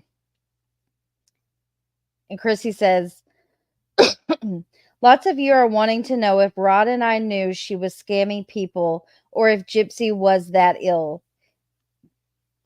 She says, Gypsy was a sick child since birth. Over the years, we heard stories of some of the things Dee had done to make her more sick. It was hard to believe that she would do this to her child. My husband and I kept in constant touch when they moved to Missouri. We attempted to try and go see them many, many times, but Dee always gave us the runaround. Did I know she could walk? Yes. Oh, Gypsy. Oh, Christy. Oh, shit. Well, there you have it right there, people. Ladies and gentlemen. Did I know she could walk? Yes. Did I know they were scamming people? No. I only know what Dee and I discussed over the years. Oh, shit. Yourself has admitted that. Yep. And being that you've admitted that, I truly believe the reason why she praises you so much as her mother, as her stepmother, is because had you not had told her to use Munchausen by proxy, today she would be sitting in prison for the unaliving of her mother. Great minds think alike. She found somebody, a co-conspirator. How to plan out. And the reason why Rod ain't been all up through social media or any of that is the man knows that he's at risk to be They are one and the same. You might know too much. Wow. Yep. Great minds think alike. Wow. But we showed you guys the medical record where it shows her name at the bottom. There are things that are marked off just for legal purposes. But this is all public information that are in Facebook groups, that are on social media. Oh shit, I missed it. But this is all public information that are in Facebook groups, that are on social media. Like I said, Fancy from the Good Wives Network has a lot of this information, very insightful information as well. Now, her and I do not speak because I feel like now, knowing what I know, I feel for her. And the reason why I say I feel for this woman is because I believe Christy Blanchard and Gypsy have used this woman and abused her and discarded her. Yes, that is yes. That is exactly what happened. And people called Fancy crazy, that she was unhinged. You know, she had her moments, you know, after her hysterectomy. But I like Fancy. I really do. And I like her for the person that she is, her flaws and all. But when I met Fancy, she told me all of this and I didn't grasp it. This was either right, because I found Fancy because I had a falling out with Natasha, and I found Fancy, and I talked to her and I had her on my panel, and she told me all these names like I didn't even know who this person was or this person, and she's telling me all these stories, and then everybody tried to call her crazy, and then it turned out to be true because I watched everything happen with my own eyes. Everything that Fancy said would happen with Ryan, with all these people that want to take these people that get used and abused by the Blanchards. It's true. It's facts. And I highly promote the Good Wives Network. If you have not checked out Fancy's content, you should. It's on this case or whatever. They do other stuff too over there. But I'm sorry. Fancy has been on point the entire time when it comes to the facts in this case. She is a plethora of knowledge. I watched it all happen too. Hello, Starlight. I've been standing by her ever since. Yeah, I never turned my back on her. And people were like coming in my comment sections. I wouldn't approve their comments, but, you know, trying to talk shit on Fancies, trying to say she was crazy and all these horrible things. I'm like, this woman has never done anything but be nice to me. There's no reason for me to turn my back on her because y'all think that she doesn't know what she's talking about. And she does. And it took her years to figure it out. Fancy has passion for truth and won't stand. Yes, I love that about her. I love it when she gets spicy. I do like me some Fancy very much. She did really good on Morbids yesterday too. I was proud of her. Yeah, she is. She's spicy, okay? She's sassy. She's just fancy. I think her name fits her. Like, people want to call her by her government name. No, she is fancy. Here's your one chance, Fancy. Don't let me down. And it caused her to spiral mentally. And it was where they were able to discredit her. Yeah. So nobody would believe her when she spoke on this. Exactly. Yes. Chromosome disorder deletion. But look at all the people that they've done the same thing to. Yeah, it's a trend. Yeah. And you know, I think she's very much a woman that has a lot of knowledge. You know what I mean, Neo? But due to her spiraling, people have overlooked the messages that she has said, and really kind of focused on her spiraling. But what I will say, I think that she has good information. Oh, thank you, and Jay. she's a wealth of knowledge on this case. Yes, ma'am. But unfortunately, people. What I tell you, they always go for, they take your money or they try to make sure that they discredit you. And I've seen that they've tried to do that. They said that I'm a liar, I'm a manipulator. But the thing that has stood for me is that I have been a content creator for some time. And the people that have followed me from before Gypsy Rose know that I've always been an open book and I have always been open and transparent. And one thing I have always believed in was fighting for what was right. And I never liked the underdog being taken advantage of. And I think that she constantly does that along with her family. And so for me, fighting for Nicholas to get justice is one sentiment of doing the right thing in life, Mhm. to make sure that someone that should get justice gets it. Yeah. Because for this to happen to this level behind this, that was all stories to begin with. Yeah. You know, I can't imagine how Nicholas feels, because I would be devastated. To really be honest with Yeah. you, truly, Yeah. I would be devastated. Yes. Yes. Look at the carnage that's left behind. And this woman has caused a ruckus. Yeah. Since she has been out of Mhm. prison, she has caused turmoil. Yeah. Yeah.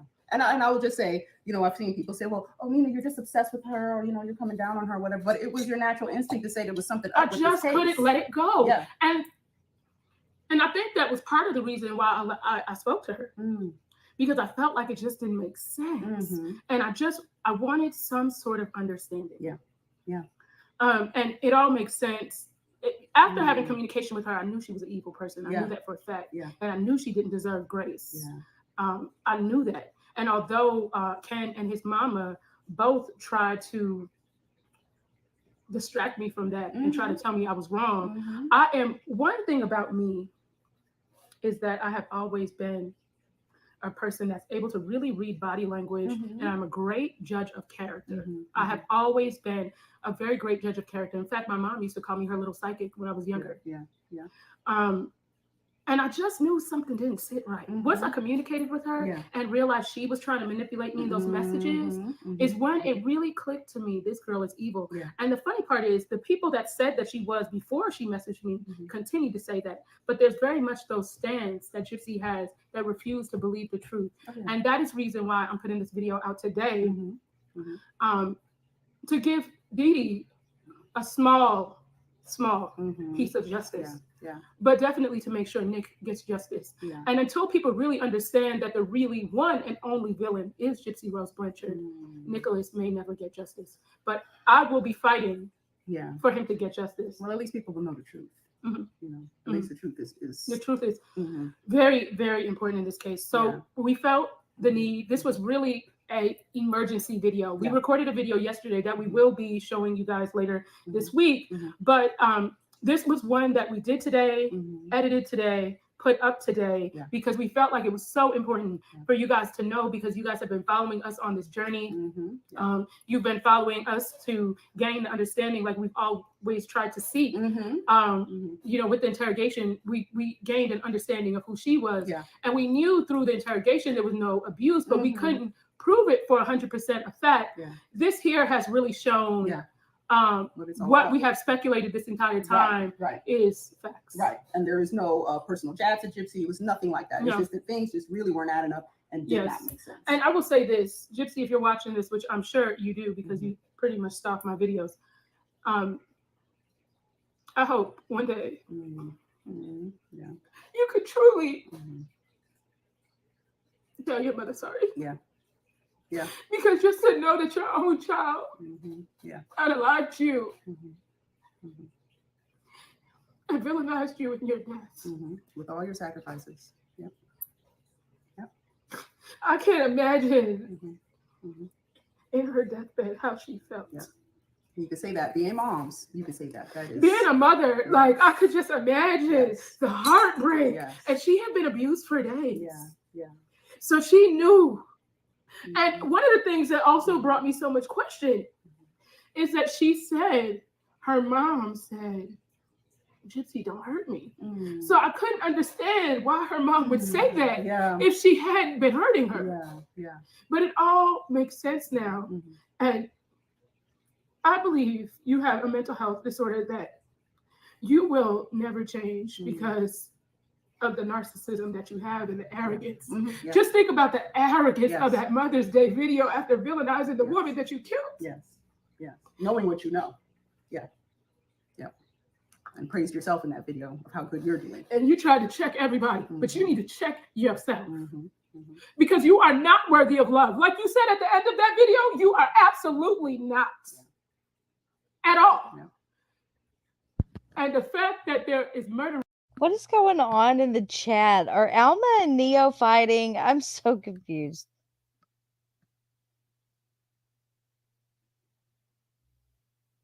Alma, why would you have to apologize?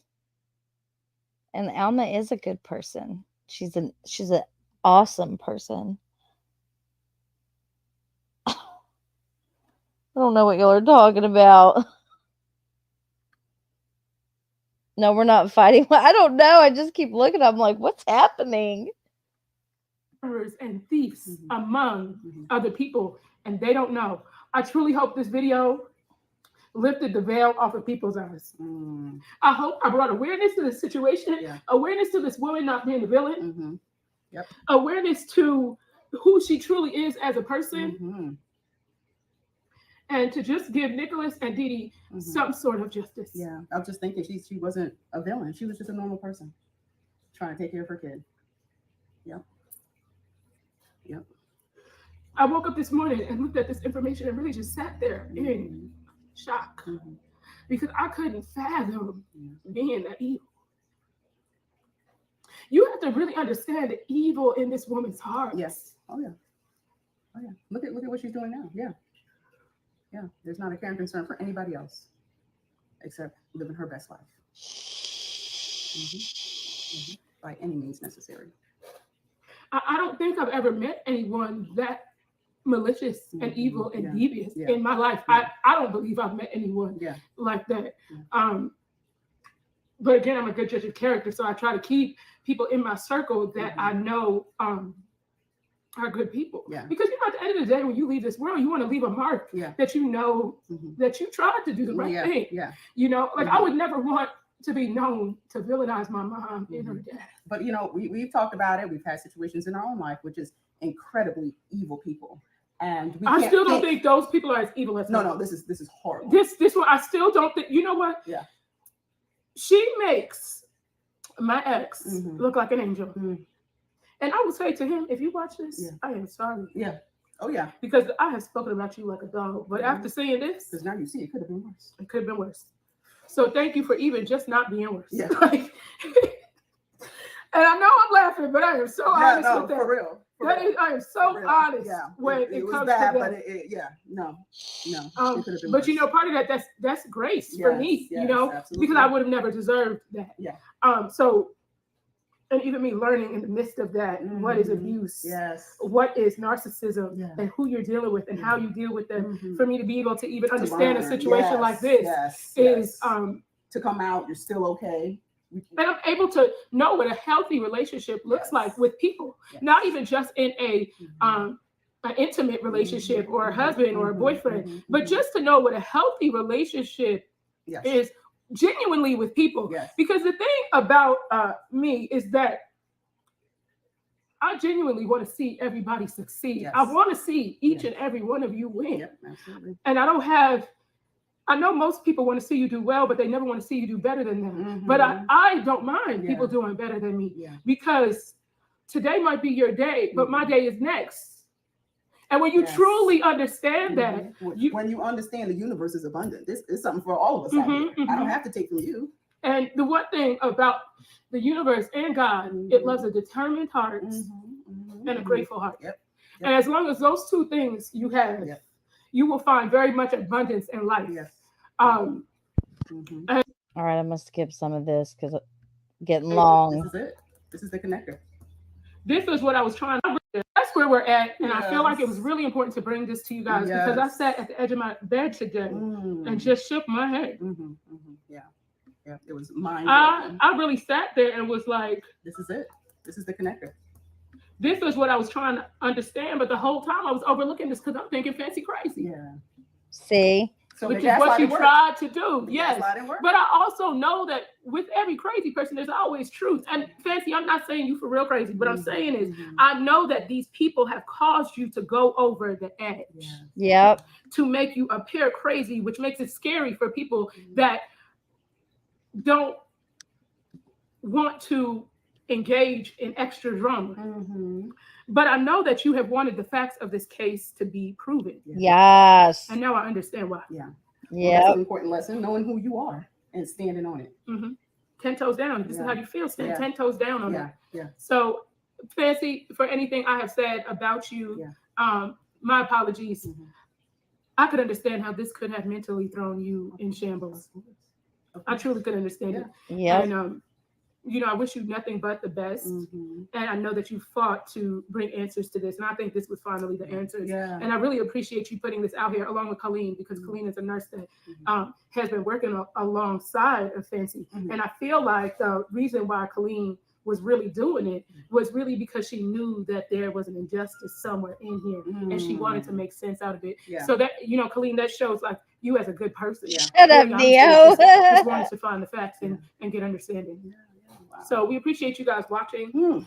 This was not a ha-ha laughing one. No. I wanted it to be. But y'all, I woke up and this one really, it blew my wig right off. And I don't even have a wig on right now. It blew it right off. I was like, stop the car. Hold on. No, literally. I called her this morning, like, I need you to be free today. Yes. Because we need to make this video and it is imperative to bring it. So she cleared her schedule for that. Yep. Y'all, it's been a long morning. Yeah. But we're gonna upload this and get this to you guys today. So you guys, by the time you see this, this will probably be this evening. We hope you guys have a great weekend because tomorrow's Friday. Yes.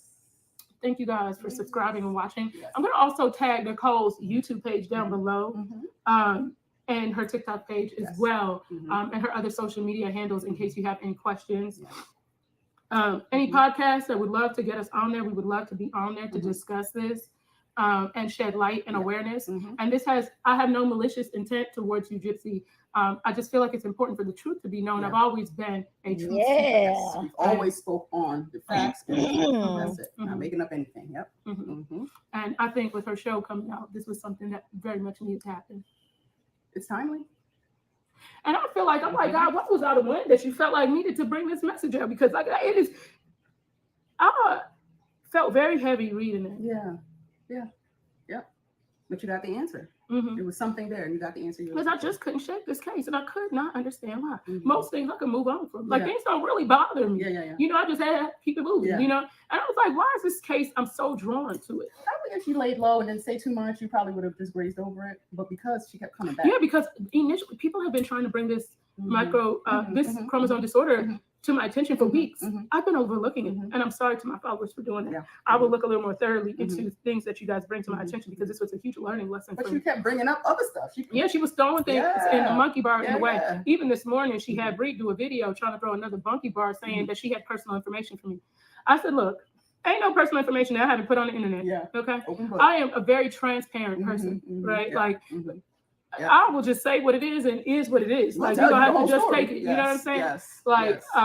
And I did also see a comment that someone sent me, and they said that they thought I was doing drugs. Child, I don't even smoke weed. I don't do anything affiliated with drugs. I do take ADHD medication, so that's prescribed. The slandering continues. Yeah, they try to say, but I am someone that is educated. And you can take whatever you want from me, but you can't take my education from me and my intelligence. Those are God's gifts that He keeps blessing. And I don't know if you noticed, I have thousands of people behind me wanting justice like I do. Yep, absolutely. But y'all have a great, great, great weekend. Thank you guys for watching. If you've made it to this end, which I think a lot of you probably have because there's been a lot of questions. But we will see you next week. Yeah, and bye-bye for now. Enjoy. Bye. Nicholas Godejohn is serving a life sentence at the Potosi Correctional Center, a maximum security prison that is ranked one of the most dangerous in the state. Oh, shit. Your testimony about Nick's autism. He has a low IQ. He suffers cognitive disabilities. And in the end, folks, you're going to understand the dynamics of this case, that Nick wasn't able to formulate the necessary mental state to commit murder in the first degree. But right away, the jury saw the video of Godejohn being questioned by Detective Angela Mahoney and admitting to the murder of Well, that's one way to end it. Hold on.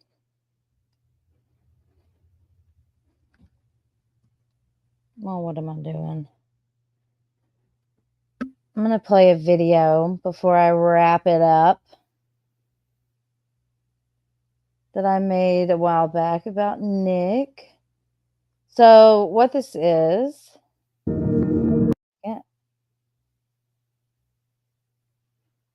What is it? Hold on. Okay, this is from, I think, his first appeal. I can't remember the date.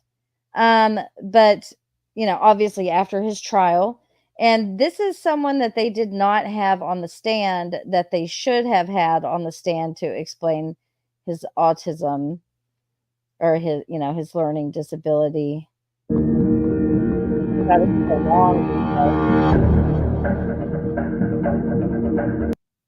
Nicholas Godejohn was denied effective assistance of counsel, a fair trial, due process, and was subjected to cruel and unusual punishment in violation of his rights under the 5th, 6th, 8th, and 4th Amendments to the United States Constitution and Article 1, Section 10, 18A, and 21 of the Missouri Constitution, and that his trial counsel failed to fully investigate and present evidence from a qualified neuropsychologist specializing in autism spectrum disorder to support a diminished capacity defense.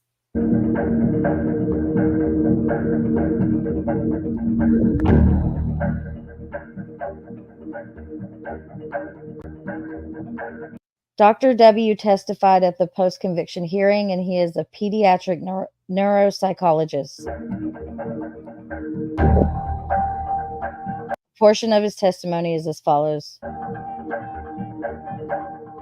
Dr. W testified that Mr. Godejohn met Gypsy. All right, I'm going to let myself read to you. At the Christian Dating for Free website in 2012. After reading Nick's profile, Gypsy contacted him first. Ooh, we're getting to the juicy juice now, guys. The juice. Gypsy contacted him first. They messaged on the website for a day and a half before Gypsy suggested that they move to Facebook to continue their relationship. Dr. W testified that, as is typical with autistic people, Mr. Godejohn did not initiate, but was responding to the direction he was getting. Mr. Godejohn kept a journal between 2012 and ooh, I want to see this journal. Show us the journal. Mr. Godejohn kept a journal between 2012 and 2015 that detailed his online relationship with Gypsy. Dr. W testified that the journal reflects Mr. Godejohn's ASD/Asperger's because it mostly recounts facts instead of qualitative emotional content. He wrote good night to himself. Once he wrote, note to self, always keep Gypsy close, for she is everything I ever wanted, end quote. He also noted that he and Gypsy were becoming in sync with each other by their communication. The journal reflects that the relationship was all-encompassing to Mr. Godejohn. Dr. W received a large number of videos that Gypsy sent to Mr. Godejohn. The large number of videos that Gypsy sent to Mr. Godejohn. Please release these videos. Okay. The large number of videos that Gypsy sent to Mr. Godejohn and the ones that Mr. Godejohn sent back. The videos span from February 2013 to May 26, 2015. Also communicated with Nick from her, Demona Love Slave account. I need to know more about Demona, Gypsy. Can you get back to me on that? Thank you. In many videos, she was depicted in role-playing personas, as well as being naked and masturbating. Oh, Gypsy. Gypsy. Why, Gypsy? Why? Lord have mercy. Demona. Ugh. They both took turns being dominant and submissive, or, quote, master and, quote, slave. Gypsy told Mr. Godejohn when it was his turn to be master or slave. This is wow. Dr. W found that the videos from Gypsy to Mr. Godejohn were instructional videos. Interesting. Autistic people receive their information about the social requirements of relationships from the structure of videos rather than the outside world. Mr. Godejohn was receiving his information about the requirements for his social relationship from the videos and not from anywhere else. The various persona were feeding Mr. Godejohn instructions. Oh my God. On the subject of love, for example, she instructed him, if you love me, you will do this. If you love me, you will do that. The instruction videos, wow. I'm just like, oh my God. I can't wait till the actual evidence is released. Ooh. The instruction videos demonstrated how to stab someone. The instruction videos demonstrated how to stab somebody. They were instruction videos that told him what the rewards would be for appropriate behavior, and they were instructional videos that told him what the punishment would be for behavior that the person did not like. It was a process of shaping a person who had social deficits into action of some form that would demonstrate his love for her. Gypsy, you are twisted. You are so gross. What you did to this kid is so disgusting. You sick, twisted, demented little twit. Yeah, I said it. I said it. Good luck, Ryan. You are sick, man. She knew what she was doing the entire time. 2 years. Dr. W testified that the videos would affect Mr. Godejohn differently than a non-autistic person because the videos would totally define Nick's reality. There would not be a separate Nick out in the real world who could second guess his role playing. When she was in the role playing situations, he, quote, in quotes, he was totally there. He was totally there in an instructional setting where she laid the ground rules for how he was to relate to her. Wow. Show the videos, put the evidence out. We need to see it. Give this kid a new trial. This guy needs a new trial. Wow. Dr. W found Gypsy's videos to be fascinating because each role had its own set of rules. Get ready for this. So you had Demona, that was the master who was telling Nick that, quote, if you do what I want you to do, there will be sex and there will be favors. If you don't, there will be punishment. I'll take away Gypsy. Oh my God. Pause for a moment, please, for a moment. Hold up. Wait a minute. Okay. So I found this video on TikTok and I was like, what the fuck? Who is this? I've talked about this video. Here's Demona right here. And at first I didn't understand why she was saying, I'm going to use the one card that I have over you, Gypsy. I thought she was talking about her mother. Like, I'll use the one card that I have over you, Gypsy, like in the first person talking to her as Gypsy. No, we just read that it was Demona. This is Demona on a video chat with Nicholas telling him, I'm going to use the one card that I have over you, and that card is Gypsy. I use the one card that I have over you. I use the one card that I have over you. Wow. I use the one card that I have over you. I use the one card that I have over you.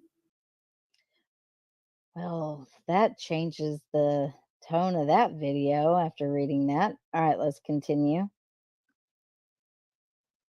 So you had Demona, that was the master who was telling Nick that, quote, if you do what I want you to do, there will be sex and there will be favors. If you don't, there will be punishment. I'll take away Gypsy. And then we have this later character introduced that basically shows up in a red wig and gives him instructions about how to hurt people, and that we're going to rob and steal and all the rest of the stuff. So to me, it was just a very organized attempt to manipulate someone who didn't have the social judgment to really suspend belief. Whoa. Dr. W testified that role playing is the primary way that people with ASD use to build their relationships with others. The actual physical social interaction with people is too threatening, social interaction with people is too threatening, has too much information, so they can't process it. There are treatment programs that are based on role-playing games online.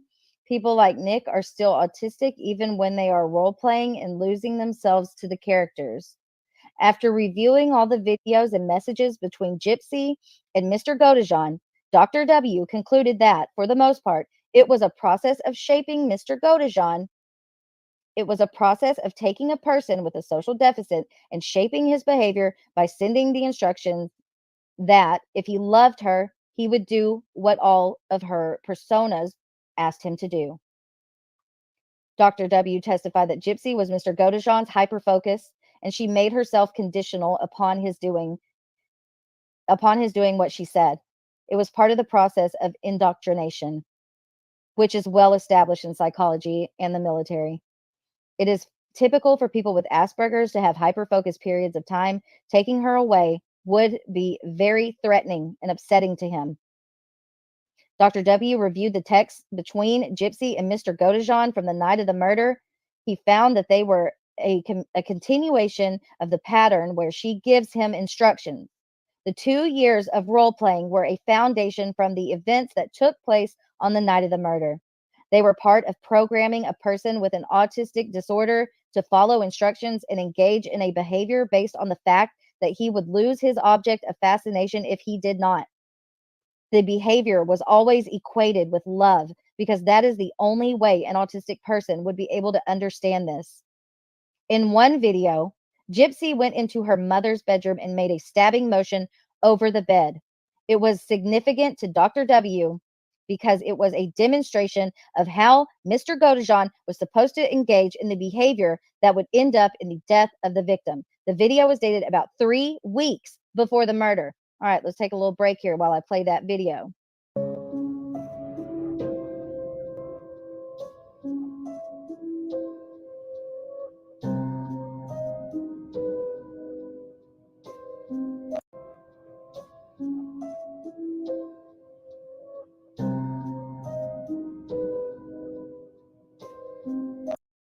Oh, Gyp.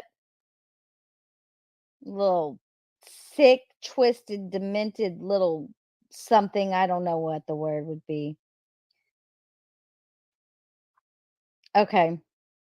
In one video, Gypsy went into her mother's bedroom and made a stabbing motion over the bed. It was significant to Dr. W because it was a demonstration of how Mr. Godejohn was supposed to engage in the behavior that would lead to the death of the victim. That video was dated about 3 weeks before the murder. About 3 days later, Gypsy sent Mr. Godejohn another video called Ruby's Introduction to Her Perfect Man. Oh, Lord, we getting into it now. Video called Ruby's Introduction to Her Perfect Man. Ruby was a new character Gypsy introduced to Nick. Ruby introduces herself as a sociopath. Oh, God. She says, like, how would Gypsy even know what a sociopath is? Oh, Lord. Wow. Just wow.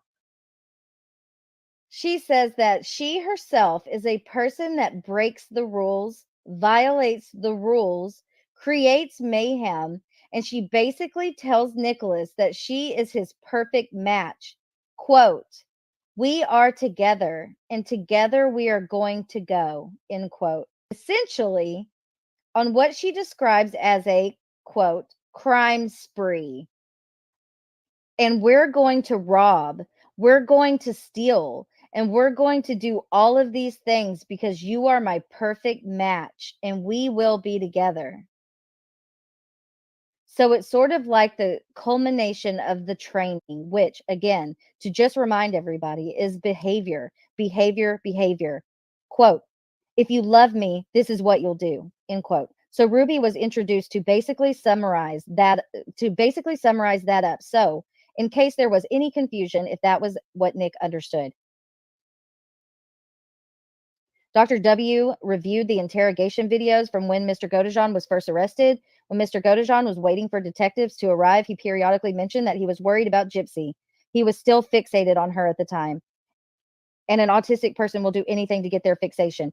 If you haven't watched Nicholas's interrogation in full, and it's really long, they kept this guy waiting and waiting and waiting in an interrogation room for hours upon hours upon hours. But the hours that he's sitting there, he talks to himself. And I think it's really important that people hear that part of the interrogation. All right, let's continue. Dr. W testified that multiple times Gypsy turned down Mr. Godejohn's proposal to run away instead of commit murder, which is part of the process of training. She eliminated alternatives until the only option left was what she wanted him to do. When Mr. Godejohn arrived in Springfield on the night of the murder, it was his intention to talk Gypsy out of it and run away. Oh, that's interesting. He did not bring anything with him, and Gypsy provided it all to him. He tried to talk her out of it, but he was not able to because she said there was no other option. Dr. W testified that when Mr. Godejohn was walking to the victim's room, he was having an argument with himself, which is typical of someone on the spectrum because they get overwhelmed and overstimulated. The argument in his head leads to, quote, autistic panic. When the autistic person does not think well, they panic when things get out of their control. And sometimes they are hospitalized for it. It is a typical reaction when they feel pressured by competing things or things outside of their control.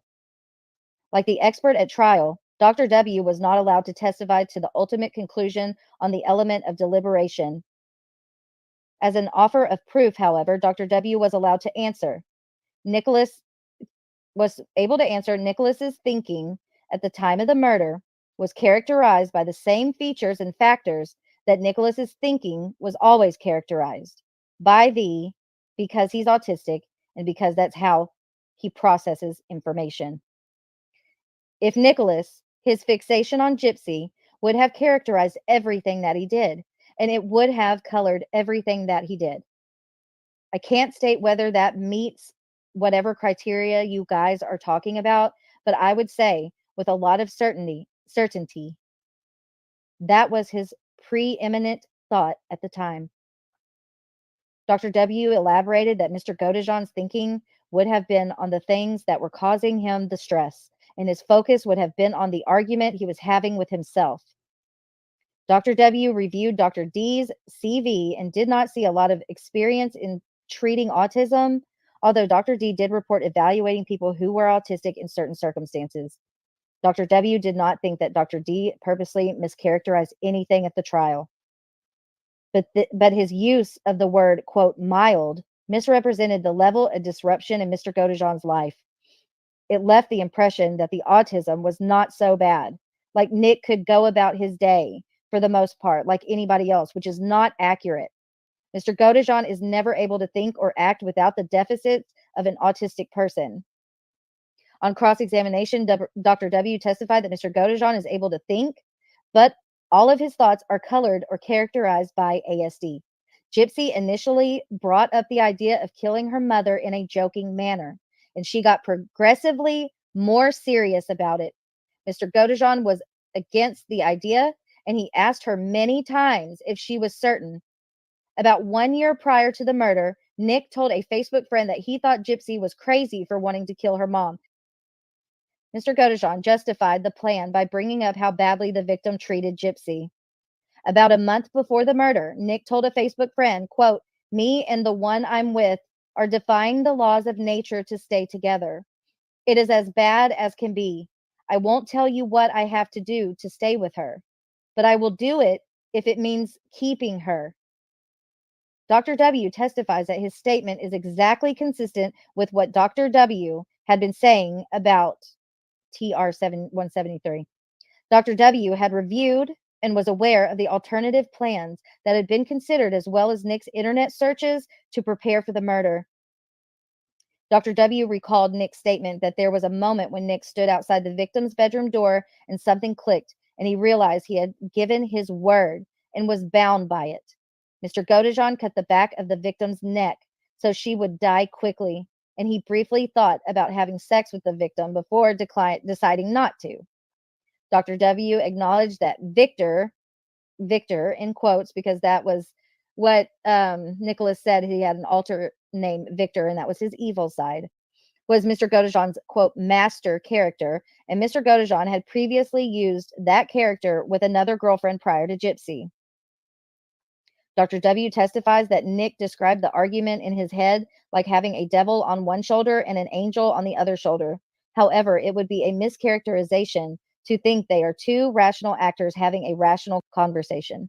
It was turmoil from the pressure of two competing sets of thoughts, and Mr. Godejohn would have described it as arguing because his vocabulary was limited.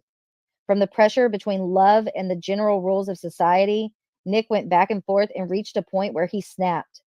Dr. W would not characterize it as a conversation in Nick's head because it was more like pressure. Ooh, okay. Yeah, I think that's about it, because now it's going to go into the plea offers, and I'm just going to stop right there. Yeah, so there's that. I think that's a very important document from the appeal, and people should really read that and share it out. All right, guys. I've been on here long enough. I'm tired. Thank you, everybody, for coming. Yeah, so keep on keeping on. I will see you guys next time. I hope everybody has a great rest of their day and a lovely weekend.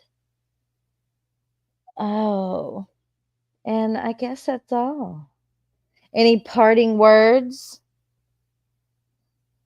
No. I wanted to talk possibly one day about, do y'all know who Erin Caffey? Is it Caffey? She killed her parents. Or no, she had her boyfriend kill her parents. And I listened to one of her interviews the other day with that Piers Morgan guy. And it's really interesting, to listen. She got her boyfriend and a friend of his to murder her entire family, but her dad survived. And her two little brothers were killed as well. Her mother was killed. And then somehow her dad survived. It's a very interesting story. Yeah, Rosie Posey, that too. That girl that got her. I remember that. He was in a truck. Hey, Carlos. All right, everybody. Yes, stay safe. Have a great weekend. Love the one you're with. All right, I'm out of here. I will see you guys next time. Yeah. Peace out, homies. Bye. A disclaimer that I don't have all that much time today. Got a little bit of time today. This beat is going to drop in 4, 3, 2, 1.